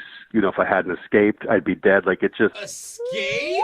Yeah. Are you being honest? Are you making this up to get out of... Like, is this the most elaborate way to, not to blow somebody off and be... No. Hold on. So can we clarify? You were in the cartel with bad credit, and that's why you can't go out with Meg. Oh, Jeffrey. No, it is not the credit. No, it had nothing to do with bad credit. Okay, I'm just trying to get all the facts here. Had to move to a different city, all that sort of thing. So that's why I can't open up. That's why talking about my past, it just doesn't work. I don't need to bring Meg into this, so... Well, let Meg decide. Yeah, let exactly. Meg she has a mind. Right, Meg. So see, it's not what you were thinking. It's just the cartel. Wow. Is that okay? That's huge. I can't say I saw that one coming, but yeah, we should take things slowly. Very. Very that's slow. It's mixed though, right, Meg? Because part of that really scary. Another part of that kind of sexy for some reason. Some girls want to date El Chapo. It's a lot of things at one time. That's for sure. That's what I'm saying. So as you were saying before, you can handle anything if you can accept this. Are you really interested? Well, we could probably talk again, and it's nice to not feel as bad about the street quiche. Oh, yeah, I forgot about it. So, Meg, are you getting cold feet about this now? No, he's still the same person I talked to at urgent care. It's just more information. Sound nervous. But you know what, though? You're starting possibly a relationship in very open, honest way. Right, and his credit is great. So why do you keep going back to the credit? Why are we focusing on that was her thing. I don't know. She was obviously concerned about it before. She doesn't care. Meg, I'm free on Friday. What do you say? Free from prison. Free in general. Well, I'll look at my calendar. Well, hold on, Meg. You can't give your answer yet because if he's free on Friday and you agree, we'll actually pay for this date. Yeah. We will pay for you to go out with the ex-cartel member. Well, I still have to go look at my calendar. What? Oh, no. Dude, do not say no to the cartel, man. Yeah, There's I know. movies about that. He's got the hookups in Cancun. You do not want to miss out on this. No. Yeah, I knew I screwed up. You tell somebody once you're with the cartel and they just blow you off. Words to live by. Yeah. But Sergey, thanks for being a good sport. Meg, come on. He's been through a lot between the cartel and the quiche. Yeah. Will you give him one more shot? It might work again, but I do need to check my calendar, and that's the final answer. Ouch. Yep. All right. There we go. Thank you. Oh, man, I'm so sorry. I never knew I'd feel so bad for a cartel member. I know, right? Oh, buddy.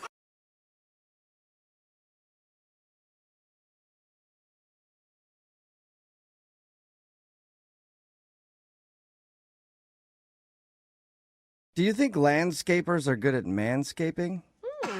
Good question. I don't know, but I do know somebody who might know. Her name is Olivia, and she's on the phone right now for a second date. What? And apparently she went out with her landscaper. So we're going to answer that age-old question in a moment, hopefully. What's up? What's up, Olivia? Hey, how are you guys? Oh, I'm man, all right. How are you? Olivia. It set you up to really be the... I thought she was the manscaper. What would you call it? The critic of the hedges? I don't know. Olivia, you hold all the knowledge when it comes to landscapers and manscaping, and we're going to ask you that question in a second. Hopefully you know it. I don't know how your date went, but your email said that you went out with your landscaper? Yeah, I actually hired this new company to do my landscaping, and when Austin is his name, when he showed up, I was like a little, pleasantly shocked. Okay. I mean, it sounds like a bad romance novel come to life is what it sounds like. I know. It's like so cliche. It really is. But he was young and so good looking, just like muscles and oh my gosh. Oh my God, you're getting hot right now. How much younger is he? I would say he's at least 5 years younger than me. We never really talked about his age, but... Okay. Not crazy younger, though. It's not like you're 50 and he's like No. 18. No. He's definitely a man, for sure. Man through and through. She can barely say that. Oh, So- a man. How did you end up getting a date with him? Did you hit on him while he was working on your house or you hit him up later? No, I did. I kept staring at him from my window, and I'm like, oh my gosh, he's creepy. Oh my gosh. Yeah, like total stalker or something. But he was getting hot, like literally and physically. And I was like, I was just invite him in for a drink. Of course. It's hot out here. You want some lemonade? You want oh boy, how did my top fall off? That's unfortunate. I got to learn to button buttons better. Is that what you're talking about? Well, it wasn't lemonade. It was Sprite. Totally different. Oh, Yeah. One's carbonated, one's not. Okay, so anyway, he came in and flirting led to him literally. Wait, what? Hold up. First day on the job, you hooked up with the landscaper? I did. Oh my gosh. Wow. I Man, did. you've got some. This is an adult film now. Yeah, I'm in the wrong line of work too. So is this the date then, or did you guys go out? No, he left, but before he left, he was like, hey, you should come hang out at this bar. You know, I'm going to hang out with my buddies, but you can come by. We'll play pool. I was like, why not? So later that night, I met him at the bar. Oh, so you guys did have hangout time. Yes. We played pool. His buddies were there. They were really cool. How did he introduce you? He just said, this is Olivia. I mean, there was no pretense or just kind of like, oh, we're hanging out. I was wondering if he put you in like the client box or if he put you in the friend box. I think it was like the friend box. Okay. Yeah. You just said Olivia. Okay. So you hung out with him at the bar, and did you like him as a person too, and not just a piece of landscape meat? Well, I mean, yeah, he was cool. Like, it was just really casual and fun, like kind of like adventurous. Like, I never do this, but I was like, why not? But then he disappeared.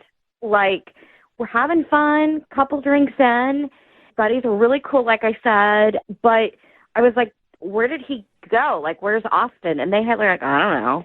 And I didn't want to be like uncool, like I'm the old lady here hanging out. So I just kind of like sat back and thought, okay, he'll come back.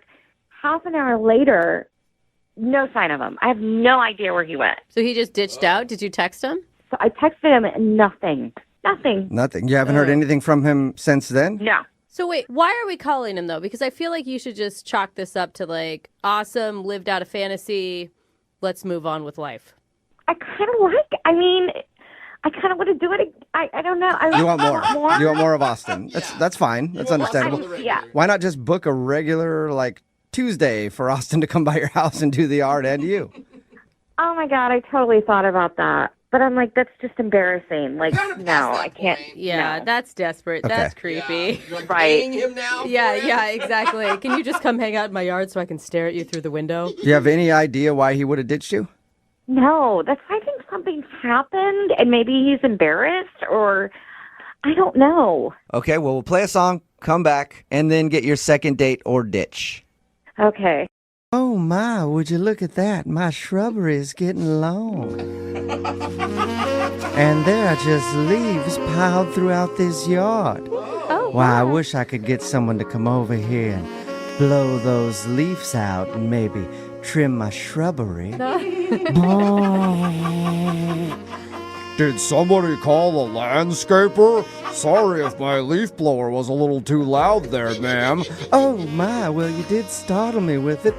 But might you be able to work on my weeds, too? Yes, I can, ma'am. Oops, looks like I trimmed a little too close and I just weed whacked your pants off. Oh, dear, it looks like you did. How are we going to handle this situation? I got an idea. I got an idea, too. Is that another weed whacker or was that them making out at the end? I think that was them making out. I'm not sure, Okay. but that is play-by-play of Olivia's first date. She's on the phone for a second date, and she wants to call a dude named Austin.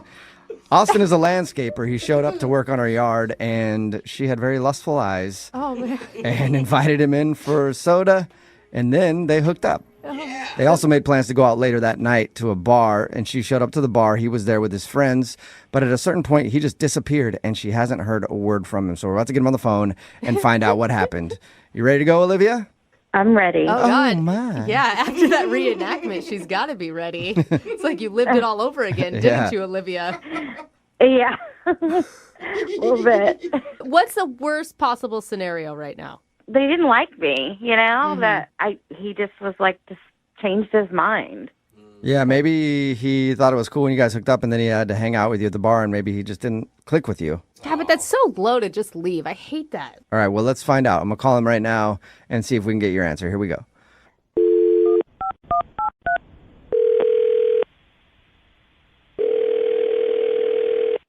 Hello? Hi, may I speak to Austin, please? Yeah, speaking. Austin, how are you, man? This is Jubal from Brooke and Jubal in the Morning, the radio show. Brooke and what? Brooke and Jubal in the Morning. It's a morning radio show. Okay. I kind of don't listen to the radio, so I've never heard of you guys. Sorry. But It's all good, man. I'm calling you today, though, because we actually got an email into our show about you. What? Yeah. Weird, I know. It's a segment we do on our show. It's called The Second Date. That's where if you go out on a date with somebody and then end up blowing them off, they can email us, and we'll get that person on the phone and hopefully find out why they're not calling them back. And you recently met a woman named Olivia. Oh. Yeah? Yes. Yeah? Okay, wait a minute. She emailed you about me and her? Yeah. Yeah. She told us about how you came over to work on her house because you do landscaping, right? Yeah, but... Yeah, apparently you do more than that. Yeah, we Full heard, service. What? We heard you are hot. Yeah. Look, but like, why would she call the radio show? I don't know, because she wants to see you again. Yeah. She said she really enjoyed your initial experience with her when you came over to work on her house, and then she said she liked hanging out with you at the bar, but you just disappeared, and she hasn't heard from you. I mean, yeah, but I just don't get why she would want to make this business public. She needs our I don't think that she's ashamed by any of it. Okay, no. That's not what I mean. What do you mean? I mean, I just don't know why she would want that out there. But all right. Sounds like it was fun. I mean, it was until we were at the bar later on, and we were shooting some pool, and I went to go get some another round of drinks, and this guy comes up to me. Never seen this guy before in my life. Okay. But he bows up on me, and he says, "I know you slept with my wife." Wait, what? Wife? Yeah, exactly. I'm like, what? I don't know what you're talking about. This guy says that he followed her to the bar from the house, saw her hanging out with me, knew that something had happened. Whoa. And like, I was like, I was questioning it. Like, is this guy messing with me? So I asked him some questions. I asked him a little bit about the house. He knew everything about the house. He knew everything about the lawn. No. And Wow. But that's... So That is you really think weird. Olivia is married? Yeah. So why would she call us? I now have the same questions that you do. Yeah, why would she want this out there? What the? And that's what I'm saying. I have no idea why she would want this out in public unless she, I don't know. But there's got to be more to the story because she would have seen, if she is in fact married, I don't know for sure that I even believe that yet. If she is married, she would have seen her husband at the bar talking to you. Thing is, the pool is in its own area in the bar, so it's like in another room. So she might not have actually seen him. That would be Oh, wow. so weird for him to just approach you and not approach her. Like, what kind of self-control do you have to have? Now, I don't know. Maybe he did, but he was basically just talking to me, and he threatened me. He basically says, you're not seeing her anymore. You're not talking to her. What? He basically said that I couldn't landscape at the place anymore. Oh, damn. You lost a client, too. After all that, I don't want to get any more trouble with my job, so I took off. I was out. Yeah, understandable. Why didn't you respond to her text messages like, hey, I'm not writing back because you have a husband? I'm not getting in the middle of that. again, like I didn't mean to get in the middle of it in the first place, but you know, after I met the guy, it's like, no, I'm not going to be texting with his wife. But she can't awful, be. Austin. I feel like she can't be married if she's willing to do a second date with us and everything else. There's got to be more to the story. I don't know. I know who does know. It's Olivia, and she's actually on the other line listening and wants to talk to you. You want to talk to her? Unless she's hung up. What? Olivia, are you there? Yeah, I'm here. What are you doing? I'm not married. I don't know what you're talking about or who you're talking about. Are you 100% sure? Are you sure? I mean, yeah, I'm not married. Why would I call them? If I were married, that would be stupid. I mean, it's pretty stupid unless you think you're getting away with it. I mean, your husband knows. I don't have a husband. I'm not married. Okay, wait, are you divorced? Do you have a crazy ex-boyfriend? Have you hooked up with anyone else? I don't know who this guy is. But he knew everything about you. In the house. This dude is 5'10". He's got brown hair. He was wearing a plaid shirt. He's got a tattoo on the forearm. Does it say Olivia? Like, literally, you're describing every guy at the bar. I mean, that's like, I'm not married. I have no idea. Well, I don't know. It just seemed legit to me. Look, Austin, didn't we have a good time? I mean, that's what you should be thinking about. Like, it was good, right? That part of it, yeah, but your husband also saw that too. What? What? He saw? He was watching. What? When he was talking to me at the bar, he said, "I saw what you did." How could he see? Apparently, they got some sort of drop cam in the house, and he saw it. Olivia, are you married? He set up a camera? What do you mean he set up a camera? It sounds like you know something, Olivia. Yeah, who's he? No, I mean, that's not what I meant. You are lying. You're married. You're lying. No. You are cheating on your husband. I just meant, like, who's going to set up a camera in general? I mean, like, he set up a camera? Like, who does that? That's what I meant. Okay, it sounds, Olivia, like you just slipped. That's what it sounds like. And how dare you put Austin in that position? And us. It's not what you think. It's complicated. Oh, is it? Okay, so now things are starting to come out a little bit because you misspoke there. You cheater. Olivia. Don't try to paint me as this bad person. You don't know me. Okay, but we don't know you. Yeah, but because we thought you were like just single, living in a house, hooking up with the landscaper, and we find out that you have a husband. You have no idea what my life is like, and it's complicated. There's more to the story. Well, don't bring other people into your mess. Keep your mess to yourself if it's that complicated. You know what? If you were in my shoes, you would have done the same thing. Okay, so now you're admitting it. You have a husband. No. Get a divorce. You just said you would have done the same thing, which means that you cheated on your husband with Austin. No, that I slept with a hot guy is what I'm saying. While married. Yeah. I'm not playing your stupid games anymore. This is over. Oh, my God. Hello? Wow. Hey, Austin. I am sorry, Wow. Austin. I Yeah, am sorry so- for doubting your story. Sounds like she's sure married, and that dude you talked to was her husband. Listen, like I'm usually all for that kind of stuff, but I don't. Austin, don't say that. Yeah, I can understand that. Oh, that is crazy. The thing is, Austin, you think about it, there's videotape of you out there now. Oh, see, I just don't want to get in trouble with my job. That's the thing. And if my boss found out that I did that again, then he'd be totally upset. Again, Austin. Austin. Yeah, man, I think you maybe have learned your lesson now. Yeah.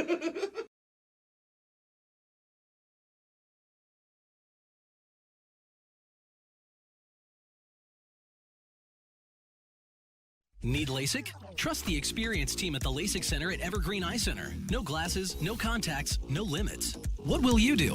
LASIK at evergreen.com. Moving 92.5. Brooke and Jubal's second date update. You know what's more annoying than being just blown off for a date? What's that? Somebody constantly scheduling with you and then changing it over and over and over and over Like again. just Because this is like, why can't you just be honest and say, I don't want to go out with you instead of constantly stringing me along and be like, I I can't go out today, but how about like 2 weeks from now? And then you schedule 2 weeks from now. Oh my God, something else came up. That's the issue that Jill is having. Jill is on the phone today for a second date update. She emailed us about a guy named Sam that she met online. Jill, how are you? I'm good. How are you guys? So that seems to be the issue, huh? Sam is just kind of stringing you along. Yeah, he just keeps pushing things further and further away from me, and I just don't understand why. Okay, well, how did you meet him, first of all? We met online. You did. I thought he was super nice, and we had talked for a few weeks before we actually decided to meet. But we did have, like, good conversation throughout that time. Was it a dinner and drinks type of situation? Yeah, it was a dinner date. Okay. And he was just super nice and handsome, and I was just, like, really excited about it. But there was, like, a red flag. Uh-oh. What was that? I really thought he was a good guy, so I was giving him every signal I could think of to try and get him to kiss me. Yeah, you're like touching his arm. You're pushing your boobs together. You're trying to scoot over closer to him. Yes. You know, the shuffling of the keys at my car door, like everything. Oh, that's the worst, when you're standing there and just waiting. Yes, and even more embarrassing is that there was a point where I was literally like inches away from him, like our toes were touching. Okay, and he just was not getting it. No. And all he could muster was like, yeah, let's hang out this weekend. In his defense, maybe he's just a guy that gets nervous in that situation. Or maybe he doesn't kiss on the first date. There are some guys like that. That is very rare. Usually guys don't kiss on the first date because they're scared to go in for it. I've been in that situation too where I can tell a girl wants to kiss you really bad, but still in the back of your head you're like, no, I don't think she went out. I don't think she enjoyed herself enough to do it. I'm not going to do it. Then the date is over and you're like, damn it, I missed the opportunity. So Really? I hope that's what happened. Why didn't you just kiss him, Jill? What kept you from doing that? I felt like I was trying to make all the moves to get him to know that I was interested. So him, like, not reciprocating in the same way, Right. I felt, like, nervous about it because I'm like, I'm not going to just, jump on him because I was giving him all these signals. do you feel like he didn't want to kiss you? I don't know. That's what I don't understand. Like, I thought it was a good sign that he said, all right, let's hang out this weekend. So I'm like, okay, so he doesn't not have an interest in me. He does because he wants to see me more. And anytime you refer to future plans, it's always a good sign. If we call this guy and get him on the phone and he says, dude, she just was like a close talker, especially at the end of the night, like she was jingling her keys in my face and her breath was just terrible. And I thought about kissing her and she just smells funny. Are you going to be upset? Of course, but I would at least like to know. Yeah. Because he keeps making these future plans, but then they just keep getting pushed like every 3 days. Like the day comes and then he's like, sorry, I forgot about this with work or whatever. Let's hang out a couple days from now. And then that day comes and he's like, you're just going to kill me, but this and this came up. How many times has he rescheduled? 5 times. Do you think he's just flaky, or do you think that he's trying to not see you? I don't know. I usually think that, like, you would just stop responding or send me a text and it just didn't work out or whatever. Right. But don't keep rescheduling. And Yeah. I just really want help with it because I don't know what went wrong. I'm a person who overbooks myself, and I always screw somebody in the situation, and it doesn't feel good. So maybe it's just that, he has a couple more priorities over you right now because you've only gone on one date. Yeah, and I understand that. I just would want to know that that's the truth. Yeah. And not feel like he's just stringing me along. You know what I mean? Totally. So you're kind of in that weird limbo spot where you're like, okay, is he really that busy? Yeah. Or is he blowing me off? Exactly. Okay, well, we'll play a song, come back, call him, and get your second date update, and hopefully we can find the answer for you, okay? Okay, thank you so much. All right, hang on. Moving 92.5. Brooke and Jubal in the mornings. Second date update. All right, Jill, you ready to go with your second date update? Yeah. Okay, I do have to tell you, unfortunately, I'm going to need to reschedule your second date update for 3 days from now, okay? That's all right. Don't do that to me. If you're just tuning in, Jill wants us to call this guy named Sam. They met online, had a nice date. At the end of the date, he kind of chickened out in kissing her. But they made plans to go out again, and he's been blowing her off constantly, just rescheduling the date. He hasn't actually said he doesn't want to see her again. So we're going to give him a call, see if we can get him on the phone, and ask if he's legitimately busy and has to switch the date every time, because he's switching now 5 times. Is that right, Jill? Yeah, 5. He switched your date 5 times. So we're going to see if he's actually busy or if he really is just blowing her off. And if he is legitimately busy, you want us to try to nail down a date so you guys can actually go out? Actually, I just want to find out where he is right now, and then I'll just meet him right now. That's even a better idea. Like, if we get him on the phone, he's like, no, I'm really busy. I just, dude, stay where you are. I'm going to get her car to come meet you right now. I like your plan a lot. Okay, I'm going to call him right now, see if we can get him on the phone. Mm-hmm.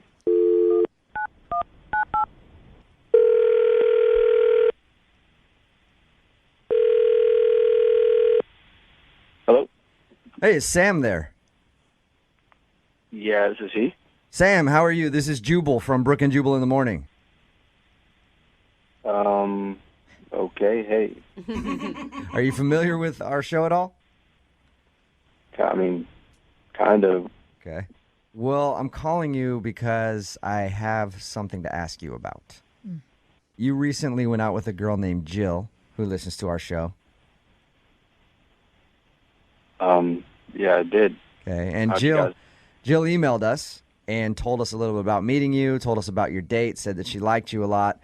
She says that you guys have tried to schedule meetings to go out again, and every single time the date comes up, you switch it for a couple days. Like, you've blown her off 5 times now, and she's wondering if you actually really want to go out again or if you are not into her and you're just afraid to tell her that. No, I'm not blowing her off. I've texted her. Okay. I'm just busy. I'm really busy. That was her worry because she told us that you've texted her and you've, like, changed the date every single time that you guys are supposed to go out. Yeah, I mean, I work. I'm busy. I mean, she's a nice girl. She's great. I just have a lot to do right now. But you can see how she'd think that you're blowing her off, right? Are you really that busy? Yes, I'm busy, guys. I mean, why are you questioning like I'm lying? I'm not. Well, I don't know. Just because, Sam, I don't mean, I've been in the situation before where, you know, I've either done that to somebody or somebody has done that to me, and you feel like, man, they just don't want to see me again. So Jill emailed us to call you and ask if you didn't want to see her again. So you do want to see Jill again? Yes, of course. I mean, she's great. She's pretty. She's awesome. I'm busy right now. You know, we have to find the time. What are you so busy with? I mean, I know you work, but 5 times is a lot. Are you just kind of nervous around her? It's understandable if you are. I mean, I'm kind of like uncomfortable about this, so I can tell you guys what's going on if you promise you just kind of like stop questioning me about it, writing me about it, because it's making me a little awkward. For sure, man. Like, I just want to let Jill know that you actually like her so we can get you guys in the same place at the same time, like you've been trying to do. Just, you can let her, maybe it'll help if you let her know that I do want to see her again. It's just there's a reason why I'm taking it slow. It's because I did get out of a relationship a couple months back, split from my ex, and she emailed me, and she told me the reason why she broke up with me is because she said I was a bad kisser. Oh, all right. That sucks. So you got broken up with because you're a bad kisser, and that's why you are scared to kiss Jill. Yes. You know that can't be a real reason, and that your ex is just trying to hurt your feelings, right? I mean, she seemed pretty specific in the email, so I don't, you know. Yeah, that would suck. Like, somebody can say they don't like your personality, but then to be like, oh, you're a terrible kisser so bad that I couldn't stay with you. That's got to, like, stick with you for a little while. It does. And that's why I'm trying to get better at it. That's what I'm doing right now, is trying to get better at it. You're trying to get better? Practicing your hand a lot? What do you mean you're trying to get better at it? There's this school that helps you with that. It's a kissing school.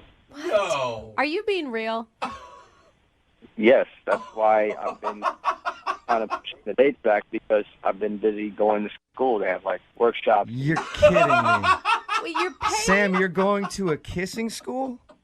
Yeah, and this is why, that's why I'm uncomfortable about it. It's like I tell people, if I tell somebody, they're not going to believe me, or they think it's a joke or something. It's like, no, it's real. That's awesome. This really exists. It's not like you're meeting somebody in the back alley, right? No. This is a legit, real school. It cost me $375 to sign up. Oh my God. And they offer you workshops, and there's one-on-one lessons and all that. And it takes a little bit of time. And once I'm done, that's when I'll call Jill and we'll go back out. Man, hey, Sam, good for you, man. Yeah. Like, hey, you know what?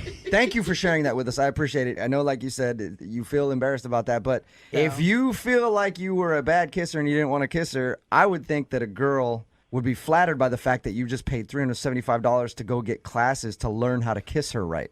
Yeah, honestly, that's what I'm hoping for. So, I mean, if you guys can tell her I want to see her again, I definitely told her, but if maybe, you can kind of back me up, that would be great. Sam, you know what? Why don't you just tell her, because she's actually on the phone listening.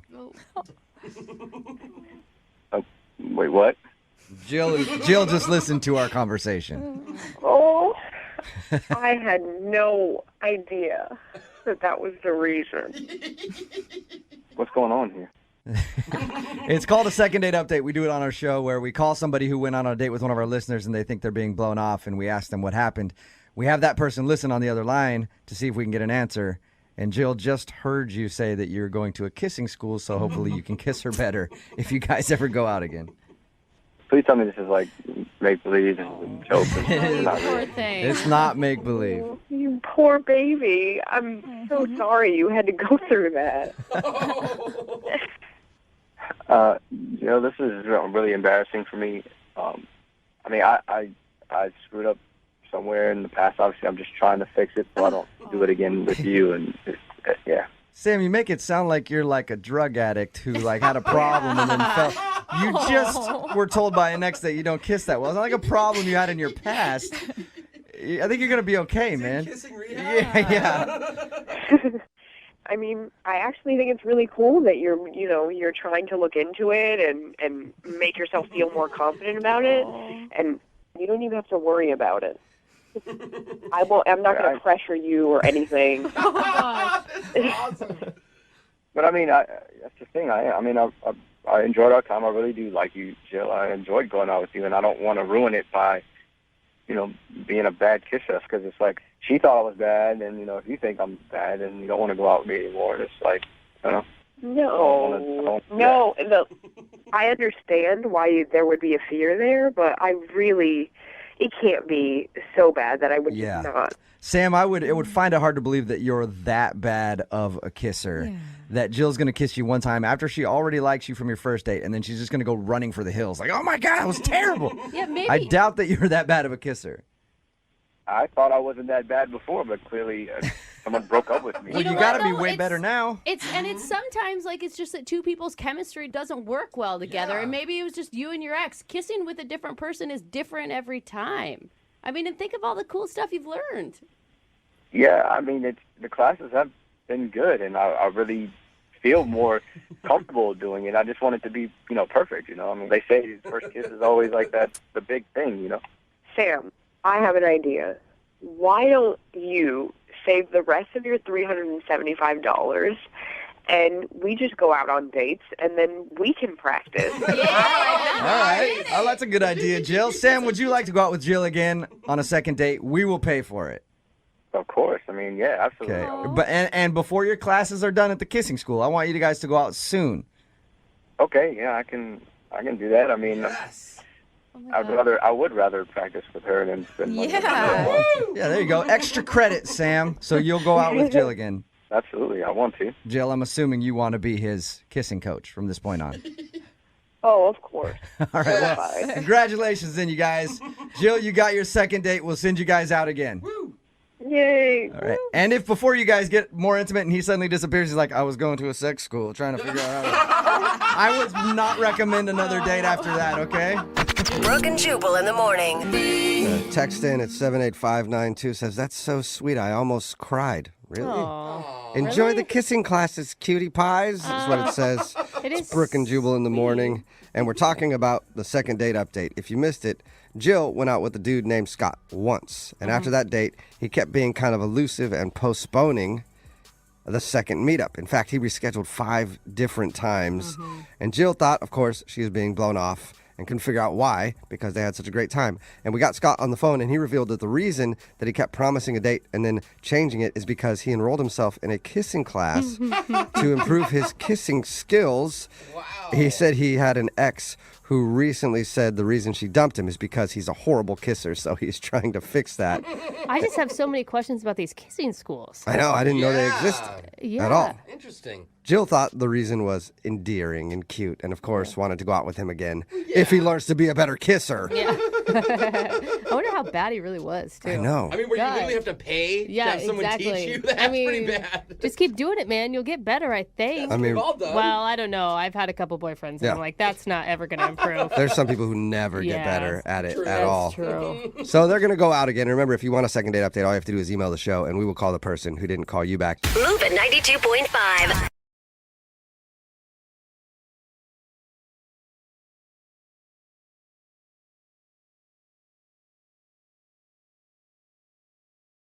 Moving 92.5. Brooke and Jubal's second date update. Not only does today's second dater think he knows exactly what he did wrong on his date, all of his friends are telling him that he did something very wrong. Uh-oh. Alex, how are you? Hey, I'm all right. How are you? Good. Thanks for your email. Appreciate it. My pleasure. Oh. Or my pain. Oh, What? my pleasure, my pain. Alex isn't getting a call back from a girl named Courtney. And Alex, tell us about Courtney and your date. Well, we met on eHarmony, and I've done online dates before, so I know that they can be kind of awkward. So this time I tried to alleviate some of the pressure and go to a lunch date. Okay. And we went to Panera. Oh, yeah. I don't like it. But I like Panera. It's a strong reaction, Jubal. So you went there and you had food. Well, it seemed to be good in that I didn't feel much pressure on me, and she didn't seem to feel much pressure on her. We were chatting. And we talked about hobbies. Obviously, one of my hobbies got mentioned. I don't know if you've been to a Comic-Con before, but I haven't. Pretty fun. They look like actually they do look like a lot of fun. Yeah. It's a fun hobby. And I figure you're supposed to talk about hobbies on the date. So The Big Bang Theory is the most popular show on television. Yeah. Nerds are very in. It is very popular right now. It's chic, Alex, to be a nerd. yeah, but I thought it was pretty good talk we had, and better than usual, I would say, for other online dates that I'd been on. Can I just ask one personal nerdy question, Alex? I got to know, what do you dress up when you go to Comic-Con as? Well, there's an X-Men named Gambit. Oh, yeah. Gambit? Nice. I love That's awesome. Gambit. The guy that throws the cards, right? Yeah. Is that Gambit? Yeah, it is. Yeah, well, I don't want to brag, but when I go as Gambit, I go all out. Trench coat, purple abs, the oversized playing cards, pretty much have it all. All right. Do you do the thick Cajun accent as well? I try to. I guess it's hard to maintain, but I do my best. Full character, though. Nice. Awesome. Now, when you told her that you dress up and go to Comic-Con, did she seem weird about it?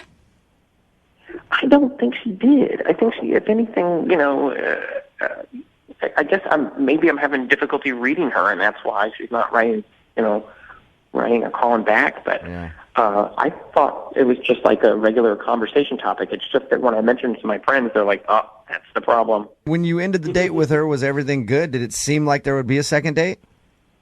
It seemed like it. I mean, it wasn't like a real romantic in the middle of the day, so I just sort of gave her a peck on the cheek, but she didn't seem to push away. Well, that's good. It was like when she was walking away, you just snatched a peck on the cheek and then ran And then away. ran. Drive-by kiss. Yeah, so she was there for the peck on the cheek. She liked it. In my view, she did. Okay. She didn't resist. Who could resist you, Alex? Oh, yeah. You sure you're not leaving anything out, Alex? Not that I can think of. How many times have you tried to get a hold of her? Well, I don't want to be too obsessive, so I just left a message and then called at a different time and didn't leave a message, and then I sent a couple of texts, but the texts were in succession. All right, Gambit, well, hang on. We're going to play a song, come back, and get your superpowered second date update, all right? Okay. All right, man, hold on. Moving 92.5. Brooke and Jubal in the mornings. Second date update. Hey, Alex? Yep. If this second date update doesn't work out for you, trust me, there are plenty of girls out there who would love to date a guy who dresses up in costume at Comic-Con. Lots of texting at 78592 saying they would love to meet you and go out with you. Cool. I will even strictly address you as Gambit or Remy LeBeau from here on out. How excited he got. Oh, hey. Alex is on the phone with us right now about to do a second date update. He emailed us about a girl he met named Courtney. Courtney isn't giving him a call back after their date. They went to Panera Bread for lunch. he thinks he made a mistake when he told her that he dresses up as Gambit for Comic-Con, and all of his friends agree with him and said, dude, you shouldn't have told her that. She's going to think you're a nerdy guy and not want to date you. I have a hard time believing that would scare a girl away, just knowing that you do that. Because like I said, at least you're passionate about something, you know? Yeah. Yeah. All right, Alex, we're going to give her a call right now. You ready? Okay. Here we go.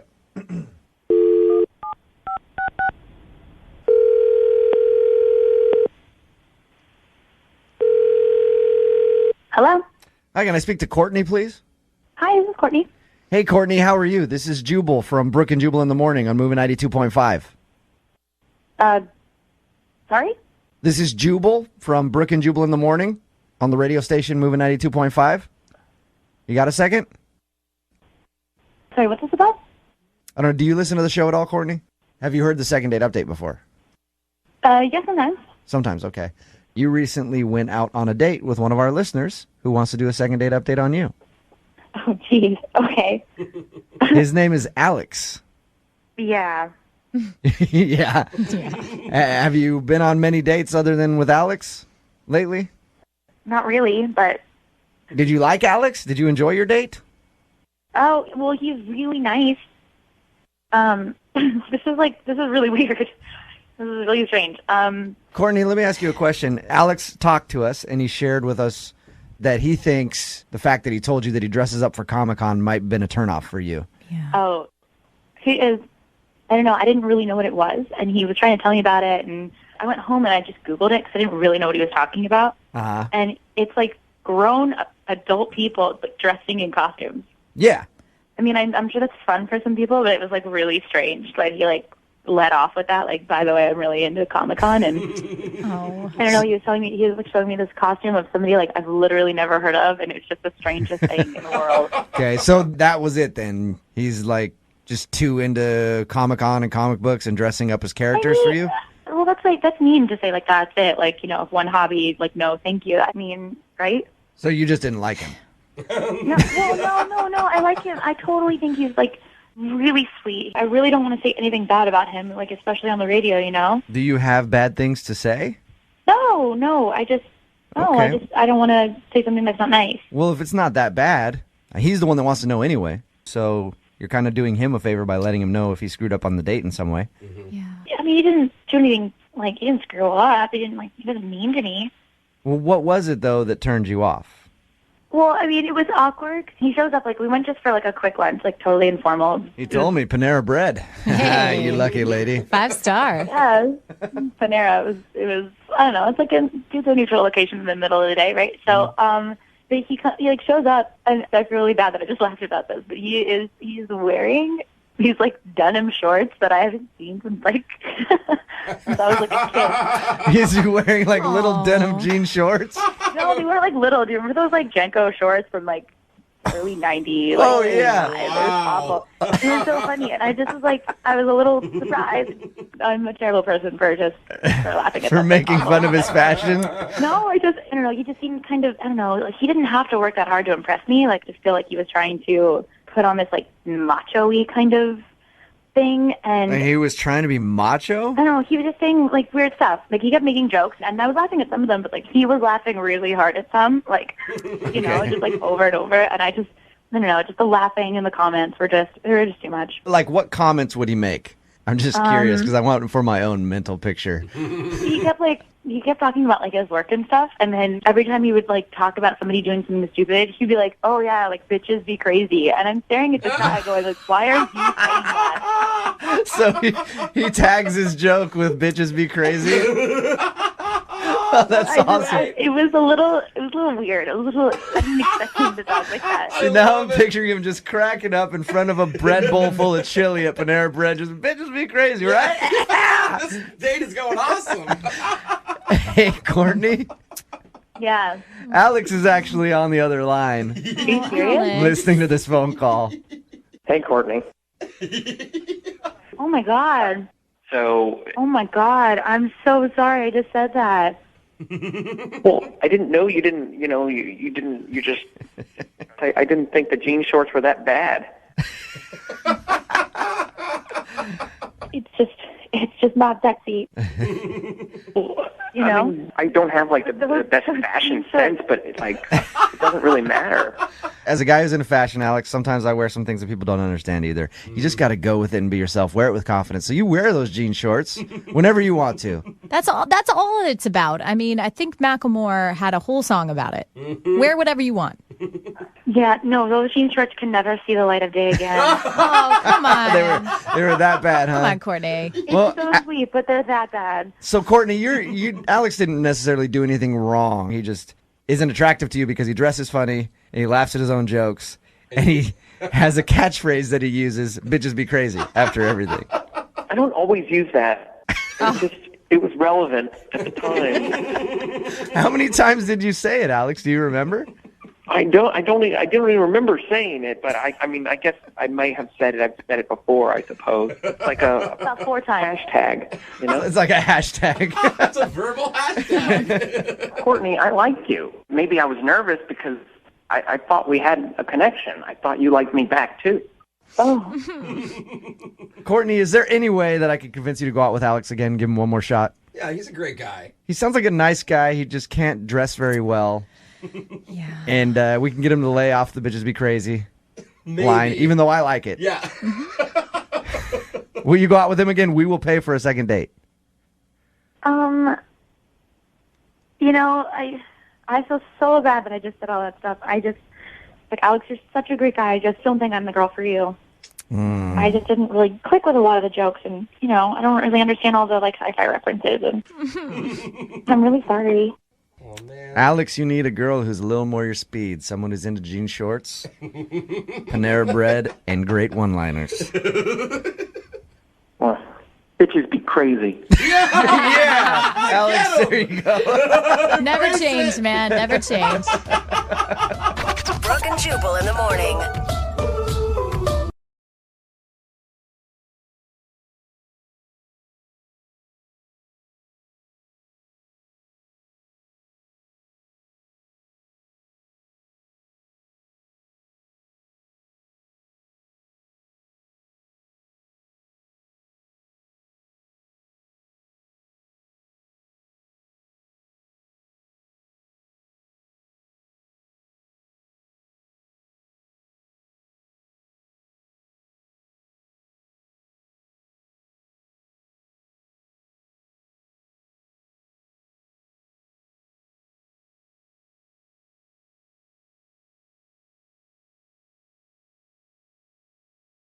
Moving 92.5. Brooke and Jubal's second date update. Today's second date update is going to be pretty exciting because it's filled with celebrities. What? That's right. Kevin is on the phone, and today he wants to do a second date update with a girl named Marianne. And apparently, their first date involved a lot of celebrities. Really? Yeah. How? I want to know. What's up, Kevin? How are you? Hey, man. How you doing? I'm good. So I hear your first date was a star-studded affair. Whoa. Yeah, definitely. What'd you do? Take her out to some red carpet event or something? No, my date was just talking about celebrity gossip. Well, that Yeah. is the biggest letdown I've heard today. Wasn't quite as exciting as I made it sound, was it? No, it wasn't. Your email said that you guys talked about celebrities the whole time. Why? Well, I guess she was really into celebrities. She was really into the Kardashians and all that. What's happening? I'm not. I have no idea what's happening in that world. So, wait, how did you meet this girl? We met on Tinder. Okay. And did you have any idea that she was celebrity obsessed before you went out with her? You know what? Towards the beginning of the date, she was going on about all these celebrities, and I just told her, I'm just not a part of that world.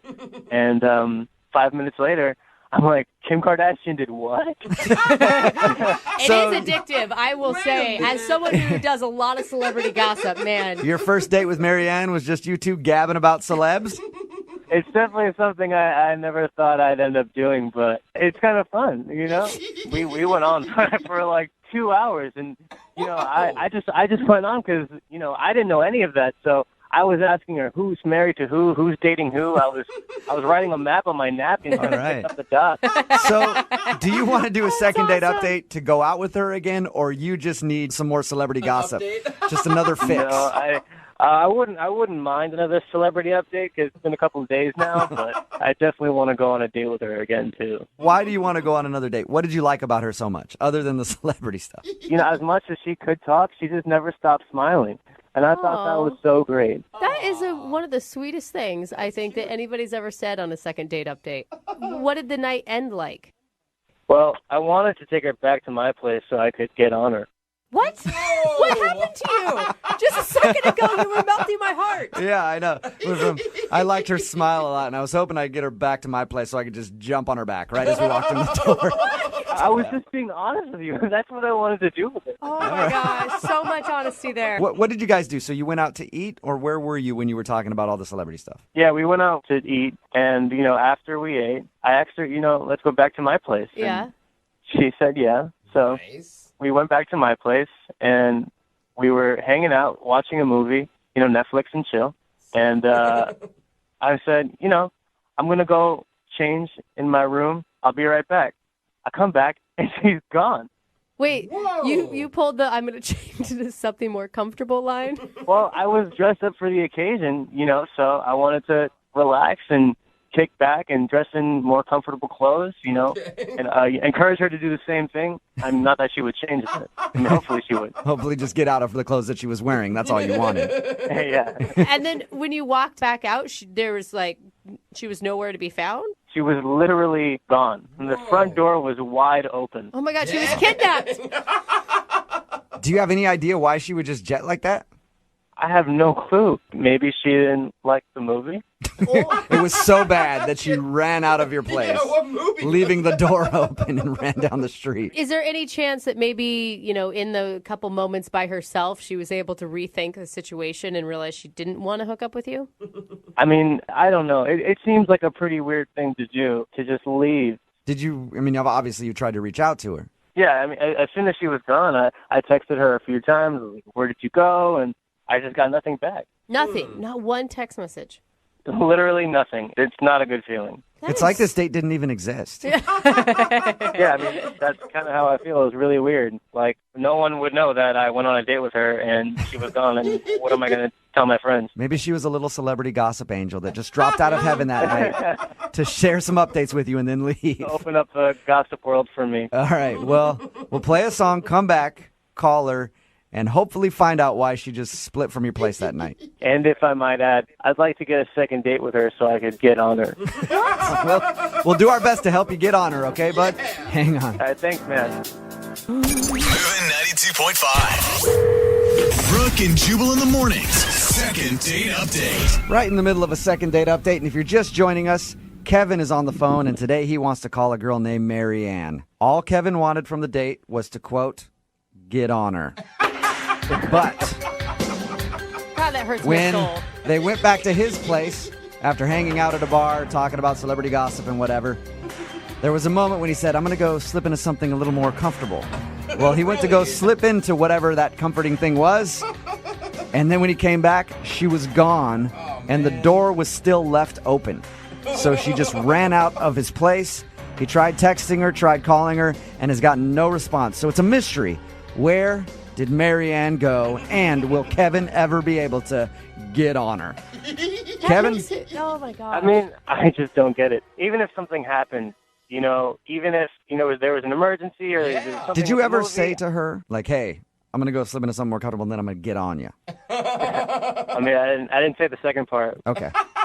Because if you said that, then I can understand. She'd be like, all right, I'm going to leave. At no point in the conversation did I say, I want to get on you. I just told you guys that. Okay, good. I think that's a good decision. Kevin, it's not an object you ride, okay? It's not a fun Ferris wheel game. Well, you're doing it the wrong way then. I agree, Kevin. Well, let's give Mary Ann a call, see if we can get her on the phone, and find out what went wrong that night, okay? Please, I'd really like to know what happened. All right, here we go.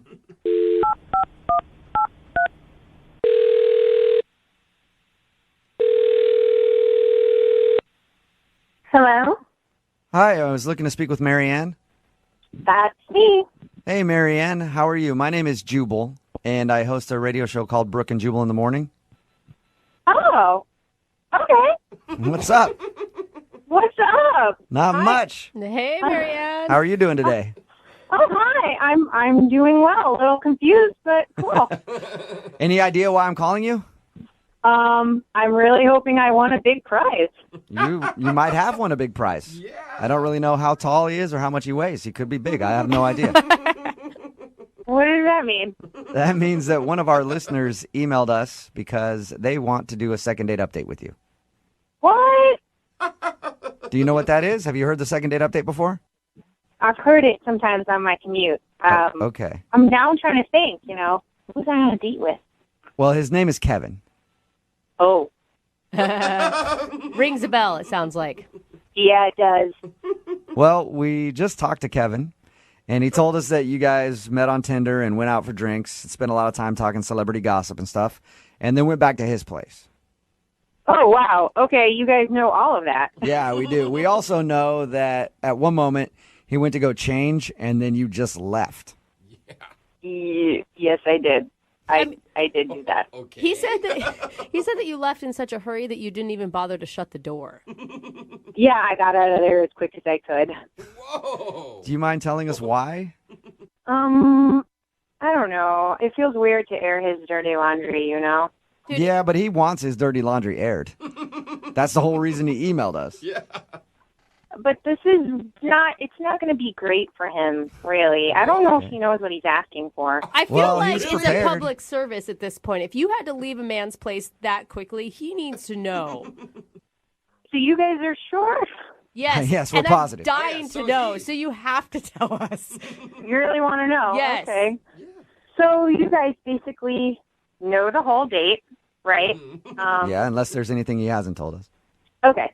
So he left to go to the bedroom to go change.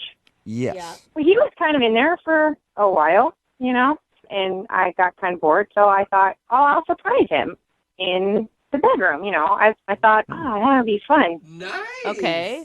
So, but I opened the door a little bit, and he didn't see me, but he's laying out stuff on the bed. What do you mean? Like What? clothes to change into or something? Yeah. No, God, this is so awkward.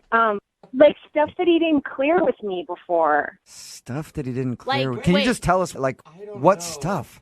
It was kind of dark in there. I really couldn't see. There were a lot of things, but I for sure saw a pair of handcuffs and a whip. On your first what? You're telling me that he was laying out, perverted, objects on the bed for you? Yes, he was preparing to go all 50 Shades of Grey on me, and I didn't know. There was never a discussion beforehand like, what are you into? Are you on the same page as me? Whips and chains. No, we talked about celebrity gossip the whole time. That is so forward. I mean, Are you sure that's what you saw?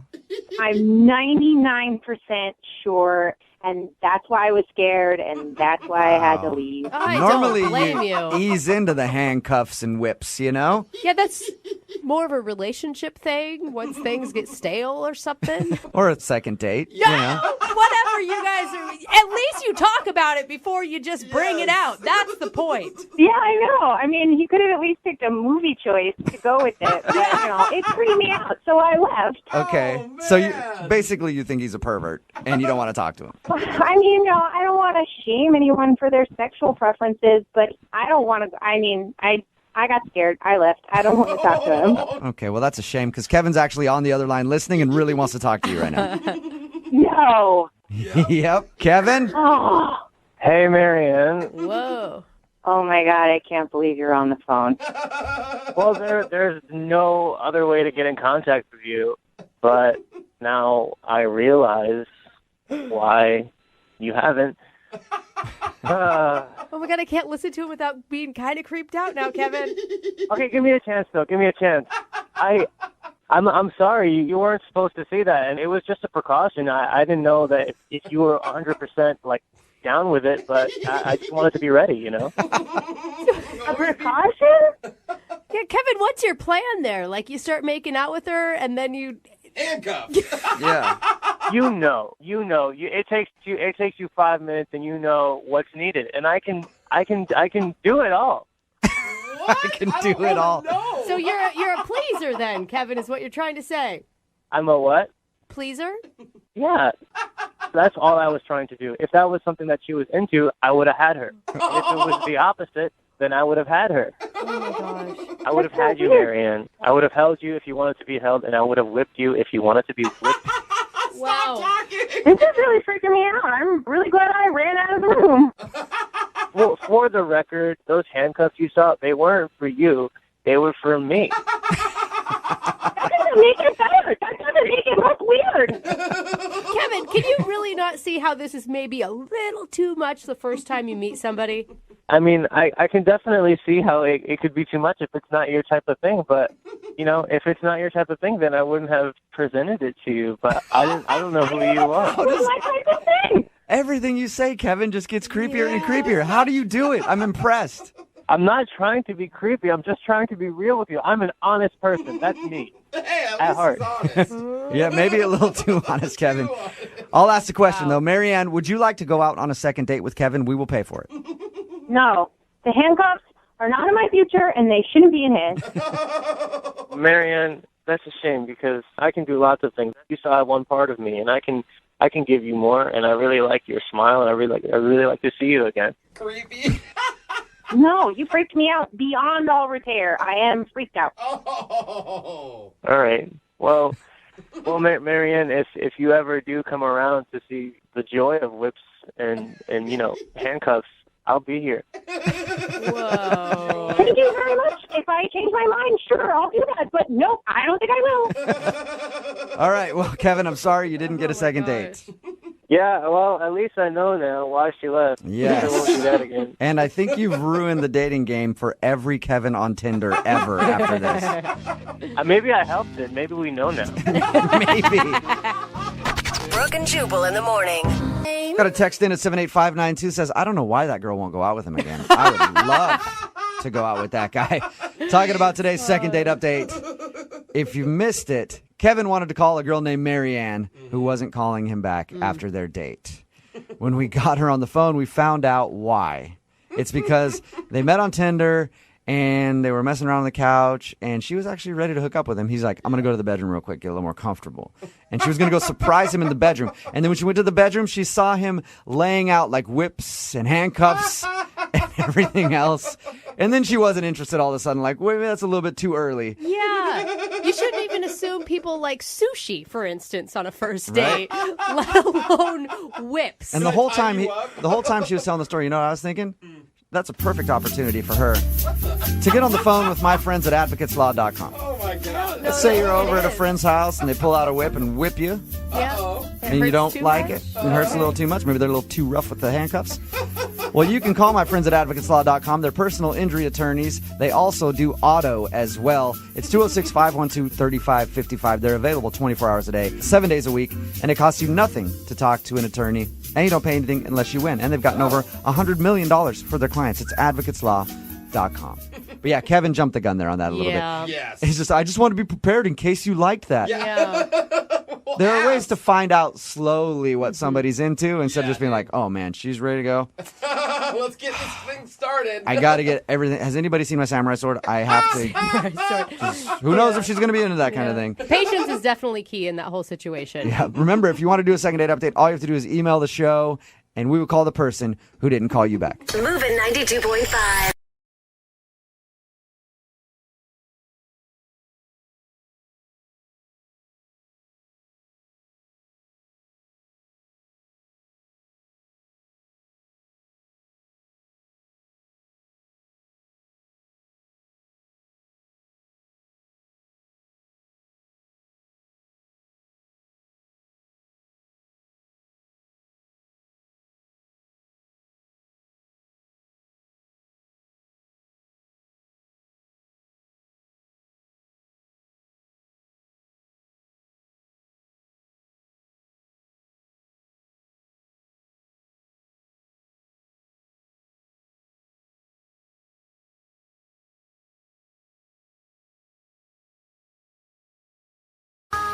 Moving 92.5. Brooke and Jubal's second date update.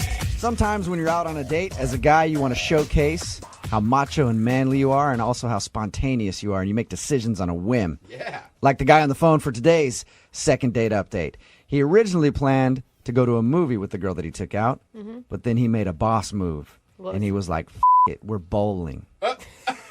And he decided to switch it up on her in the middle of the date and go bowling. Sounds like a fun time. Hey, James, how are you?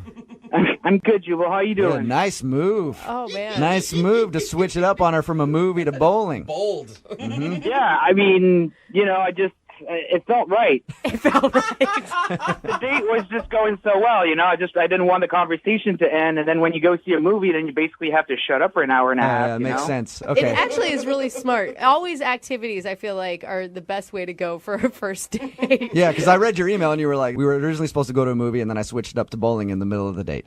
How was bowling with this girl?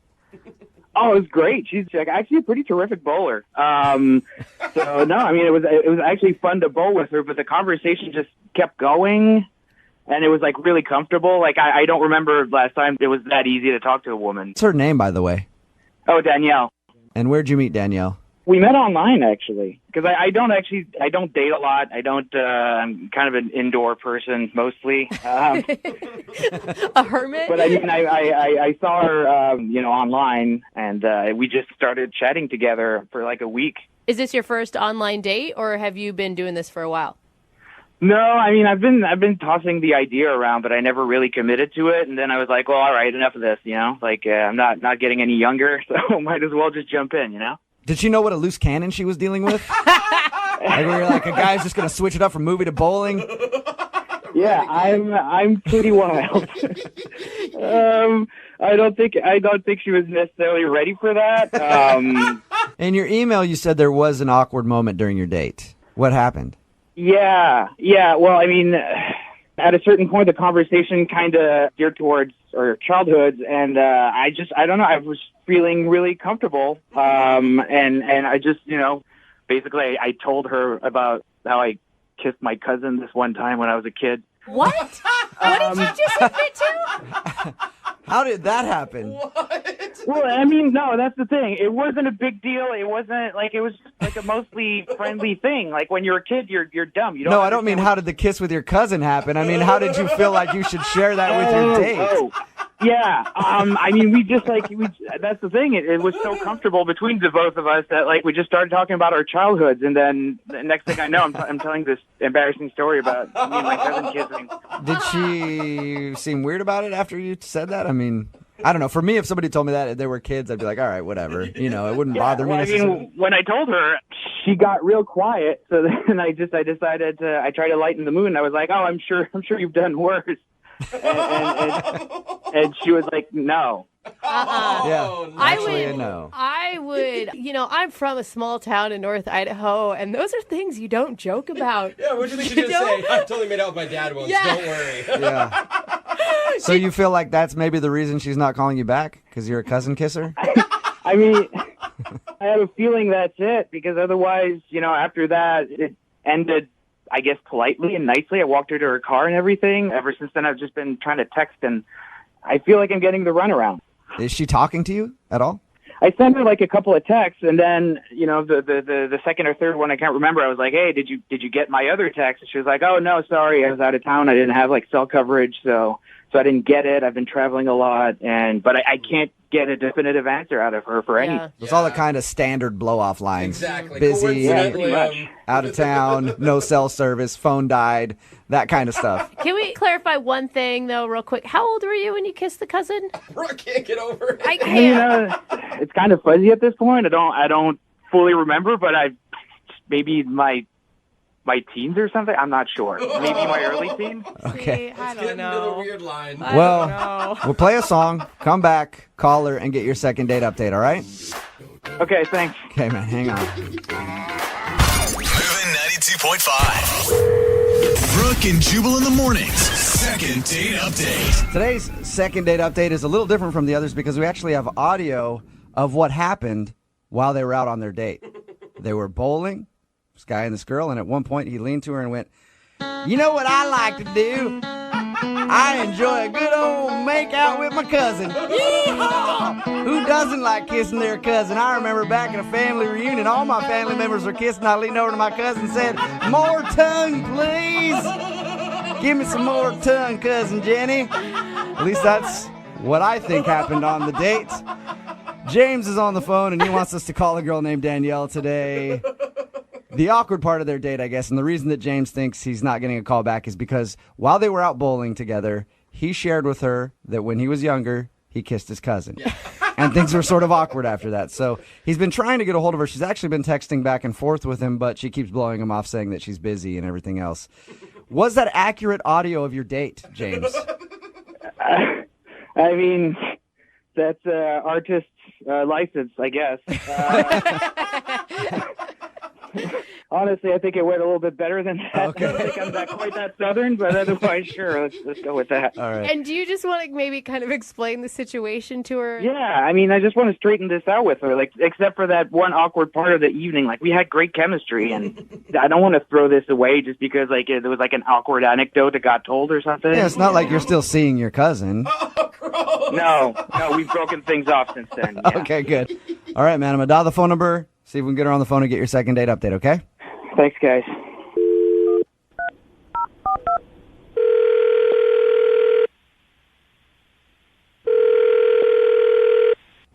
Hello? Hi, can I speak to Danielle, please? This is Danielle. Hey, Danielle, how are you? This is Jubal from Brooke and Jubal in the morning. Hello. Hello, what's going on? Nothing. Just enjoying a break right now. Sweet, so I got you at the right time, I guess. I guess so. We do a segment on our show called the Second Date Update. It's where if you go out on a date with somebody and then end up blowing them off, they email us to see if we can get you on the phone and ask why. What? Do you remember going out with a guy named James? Yeah, I remember James. Okay, well, we talked to James, and he told us about you guys going out and hanging out at the bowling alley, and he said that he had a really great time, but he says he's been trying to text with you, and you've just been being like, "I'm busy, I'm out of town, my phone's dead," all that kind of stuff. Yeah, it's been a hectic time. So you really are busy? Yes, I'm actually busy. So you liked James, like you thought he was cool. Yeah, James was really cool. Okay, then why are you always busy and not able to hang out with him? Are you still trying to process the fact that he made out with his cousin when he was a young boy? He told us about that little awkward moment during your date. Oh, I can't believe he mentioned that. I couldn't believe he told me that. You still liked him after you found out he kissed his cousin?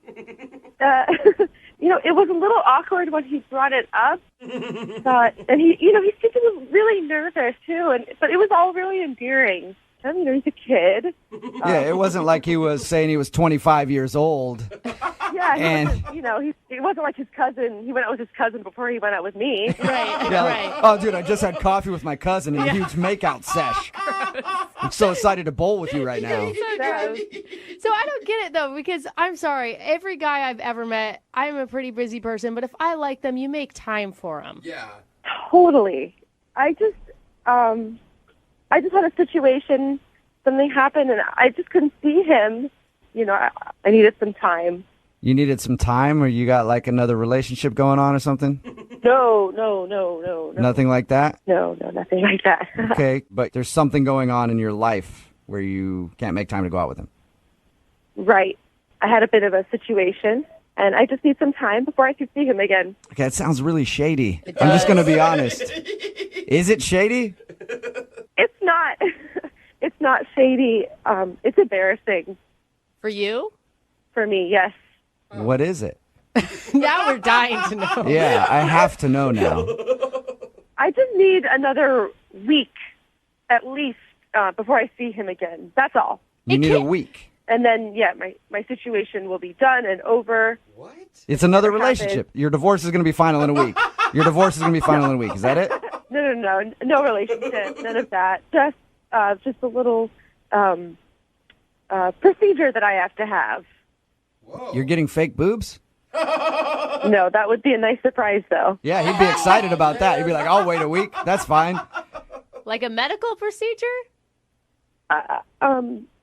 It's not. Fine, I'll just tell you guys. Thank you. And this happened after my date with James. I was really late for work one day. I'm rushing out of the house. I'm in a panic. And I ran into my door. It was like, go to open it. I run into my door, and I knocked my teeth out. What? You knocked your teeth out? Yeah. Oh, So- you poor thing. While we talk to you right now, are you currently toothless? I didn't lose all of my teeth. It's my 2 front teeth. Oh, no, honey. Oh, wow. So you knocked your 2 front teeth out, and that's why you needed time. Yeah, I don't need him to see me like this.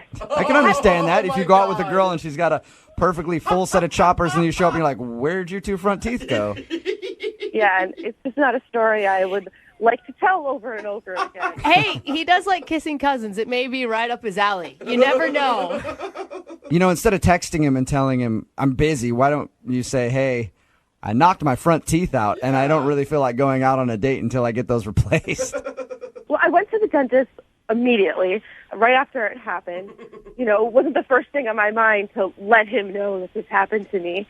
And the dentist said that I would be able to get it fixed pretty soon in the next few weeks, so I'd rather just get it fixed, get it done, so that when James, if I go out with James again, he's not looking at me trying to figure out what part of my tooth is fake. I would never tell a soul if I were you. I wouldn't go to work until I got it fixed. Yeah, it has not been fun. Yeah. You know, the interesting thing about not telling anybody is that James is actually on the other line listening, Danielle. Oh, my God. Oh, God. Hey, Danielle. Oh. You could have told me that you knocked your teeth out. Like, that's fine. You know, it's not your fault. Oh, I can't believe that this is happening to me right now. I mean, you don't have to be embarrassed. It's fine. It's okay. Like, I mean, I'm not judging you. It's not fun. My 2 front teeth are missing. I don't need anybody looking at that. Believe me, like I understand. Like, you know, sometimes something like that happens. You don't want to look like, you know, weird and off-putting, but I mean, it's an accident. You didn't like set out to like knock out your front teeth by yourself. Like, look, I appreciate everything you said, but I just want to get it fixed. Yeah, I mean, I get it. That's fine. Like, if you want to take the time that it needs to, like, you know, get your new choppers in and stuff, that's fine with me. I'm just so relieved. The reason you weren't calling me back was because I kissed my cousin. See? Danielle, he's actually happy to know that you knocked your teeth out. He's excited about that. I'm glad I could give him that comfort. Danielle, would you like to go out on a second date with James? We will pay for it. Once your teeth get better. Yes, I would love to go out with James again. Once I get my teeth back. There you go. There you go, James. Oh. That's awesome. I'm really excited to see you again. And if you need help, you know, while you're convalescing with your new teeth or whatever, I'd be down for helping. If you want him to feed you baby food, he'll do that for you. Oh, what a romantic. Yeah. It's cute. Well, congratulations, you guys. Thanks. You're welcome. Thank you. Hey, Danielle, while you're in there for your new teeth and stuff, see about the boobs. Oh, come Maybe, on, Flag. I don't know. It's time to make some changes in your life, I think. Brooke and Jubal in the morning.